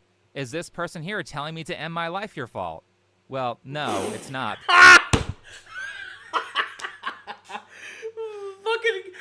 fucking course,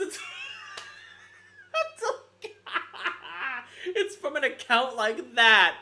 Damn it, Gray. Why'd you have to leave so soon? We were getting to some funny shit right here. Of course an account like that would say death to Whitey. I know I'm embellishing a little bit, but at the same time, that's exactly what an account like this would think. Because he's white. He probably would say death to Whitey. Because these people are unhinged, and Noah didn't call for doxing or find some roundabout way to endorse it, so accusing Noah of being responsible for what these people chose to do is stupid. Just like it's stupid for him to claim that I'm responsible for Alyssa's dox. Obviously he believes all this is dumb, because if he didn't believe it, he would have apologized for how he framed me in that video, and would have shown sympathy after he read about me getting threats. So quit the bullshit, Noah. How many instances do I have to show of you not following your own standards? Remember, guys, he still has never admitted to his audience that he didn't read those studies from the Dove video, after he explicitly made fun of me for being lazy and saying I was bad at research, when the fact of the matter is that he is so allergic to investigative work that he thinks it takes hours to scroll down the social media feed of someone who barely posts. There we go. Now you're actually saying what he said. You didn't have to put 10 hours. You could have just said hours earlier in the video. If he actually fact-checked things, then he wouldn't have made a claim that was so wildly off from reality. So how many false accusations are we at? I've been accused of secretly pushing my audience to harass people, I've been accused of doxing, and now Noah is accusing me of being anti-Semitic. The comment section on Illy's video went through some changes. It was flooded with hate comments, threats, insults, inflammatory accusations, also a lot of Oh yeah, by the way, Illymation is indeed Jewish. I've made my cracks at her before for that. Not doing that tonight. I don't really feel like it. Besides, I'm probably gonna end the stream in like 10 minutes, so I don't know. I feel like do it and playing some video games. anti-Semitism, so that's kind of weird. Weird because I could have sworn that those were other people's words, not mine. So why is he using this to make people believe that I share these ideas? Where have I said anti-Semitic things or encouraged anti-Semitism? So that's false accusation number 3, and here's the next one. One of the main concluding points of Sean's video is that Illy's advice is going to kill people by causing them to eat themselves into an early grave. You know what's great about this advice? Because you conflated being overweight with extreme obesity, so you could say that both are healthy, what's going to happen is that people who watch this video that are 300 pounds are going to say, see, Alyssa is fine with being overweight, I don't have to change either. And then they'll eat themselves into an early grave. Note that it's not just it might happen, he said that it's going to happen. So it's sort of a direct accusation there, just so we're clear about that. Now, that's a pretty serious accusation, right? The severity of these accusations is then compounded by his immediate reminder to viewers that her audience is probably full of children. The implication here is that Illy's video may end up directly harming or possibly killing children. If we hold him... Noah, now you are extrapolating a conclusion. Yes, morbid obesity, you won't exactly live past 50 if you are morbidly obese. But at the same time, he didn't say, you're like, you know, if you overeat, it's going to fucking kill you as soon as you do so. To all the assertions he's made here. That's what the video is telling us. Wow, I have never seen such a stretch before. You're arguing something that I'm obviously not saying. You watched the video, right? Clearly I'm not saying that... So, this is a tactic. Once again, can't speak today. This is a tactic leftists love to do. So, the conservative would say something like... this trans, a moderate conservative would say something like, the trans shit is going too far. And then someone like Noah would extrapolate that to be, so you just want to kill trans people? That children are going to die from this. What child is 300 pounds? That was my wording there. Even if they are, that's almost certainly not going to cause them to die until they are much older, like at least 30, and only if they're big enough to be on an episode of My 600-Pound Life. And the interesting thing about that is that I actually gave nuance to this situation that lets people know that I'm not saying that kids are going to die from this in an argument that I made about a minute before that moment that Noah is responding to. I showed a clip of Aubrey Gordon and Michael Hobbs saying that morbid obesity shortens your lifespan, and obviously when I'm saying early grave, I'm talking about people in their 40s, 50s, and 60s. To be fair, hey, that's kind of nice that you put the transcript in there. I don't really see a lot of people do that, but yeah. Not 13-year-olds. I don't know how someone could have missed that, unless they are avidly trying to misconstrue every argument with the least fair interpretation. However, the purpose of bringing up children was to point out that Alyssa models bad behaviors that will set them up poorly for adulthood, not that a child is going to die from eating too much pizza. That's highly unlikely. Starting bad dieting habits when you're a kid, you will never escape them. I read something that like only 2% of people that hit the obese BMI thing ever make it back to normal BMI. 2%. It's really hard to start with really bad eating habits as a kid and then to make it back when you're an adult. Thanks, Destiny. That essentially was my argument. Outside of that, being morbidly obese will absolutely shorten your life, and that is not a fabrication like Noah's. TBYS is just assuming children will automatically do what Illy does. You got a point there. You do.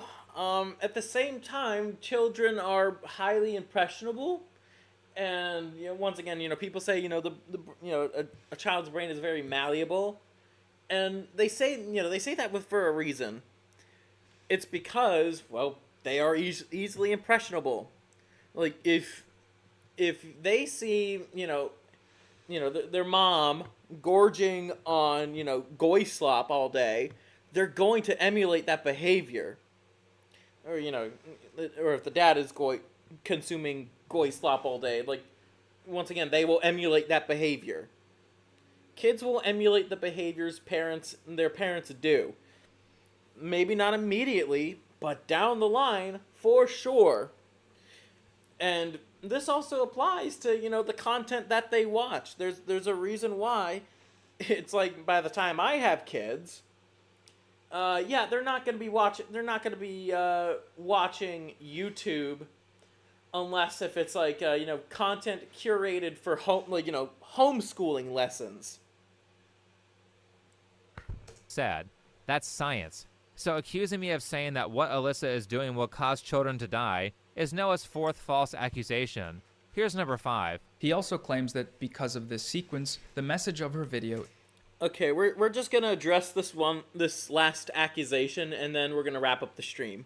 Because I want to see what Chronic's up to, too. Is that she endorses drug abuse. As well. Stop writing criticism off as malicious concern trolling when the ending message of your video was effectively, if you can't stop doing drugs, then drugs aren't bad, and you should take whatever drugs you want and as many drugs as you want. This was yet another inflammatory statement that was mainlined into the beautiful working brains of the people harassing her. Why did you just sell me drugs? Next video, the perks of popping pills. Should I be celebrated for my lifestyle choices? Gather round and cheer me on while I drink heavily 5 days a week.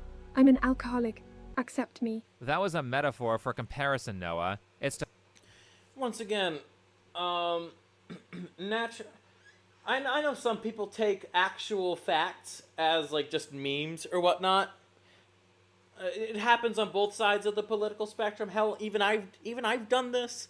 Like, if you want to be snarky in like a comment section or like on Discord or something.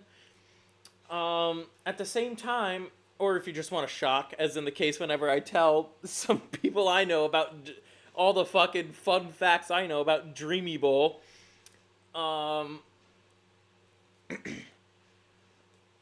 What matters here is that, hold on, let me think for just a second before I make an ass of myself. Alcohol's starting to get to me too. Okay, now I remember. But when it comes to, people commenting like I drink 5 out of the 7 days of the week thing, it's like it does show that they did at least process the information, but also that maybe they don't fully understand it. It's like, yes, overeating is absolutely comparable to a drug addiction or alcoholism. Absolutely. There's a reason why binge eating disorder has that word disorder in it. To point out how ridiculous the mainstream fat acceptance narrative is, I'm not literally saying that she's telling people to go do drugs, and neither are those commenters. They are poking fun at the acceptance of unhealthy behaviors because it's completely okay to stigmatize similarly unhealthy behaviors like smoking or drinking, but you can't stigmatize overeating.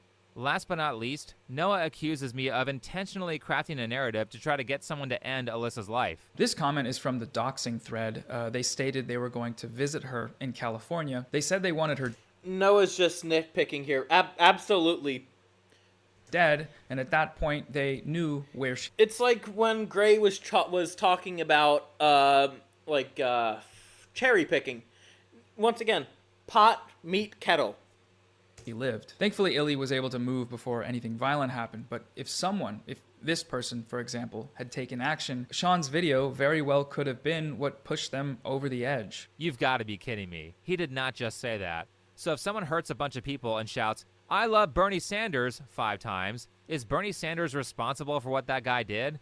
Or let's bring it back to YouTubers. If H-Bomber Guy makes a video exposing James Somerton for being a content thief, is H-Bomber Guy responsible if James ends his life? No, obviously not. These people are adults, and they can make their own decisions. Are we supposed to never criticize people because something bad might happen? This leap in logic is crazy. To Noah, Fair enough. However, once again, the warband experienced this firsthand when they tried to criticize you. Apparently me saying Alyssa promoting a mindset that will encourage obesity is wrong because obesity causes health problems is me saying that she should have her life ended because she promotes ideas that I don't like. Who said that? Anyone who's not in Noah Samsen's radical leftist echo chamber would reasonably conclude something like, Sean said she's encouraging behaviors and ideas that lead to obesity. Maybe what should happen is that she should stop doing that. And I say radical leftist because remember that drama that Noah got into with Vosh?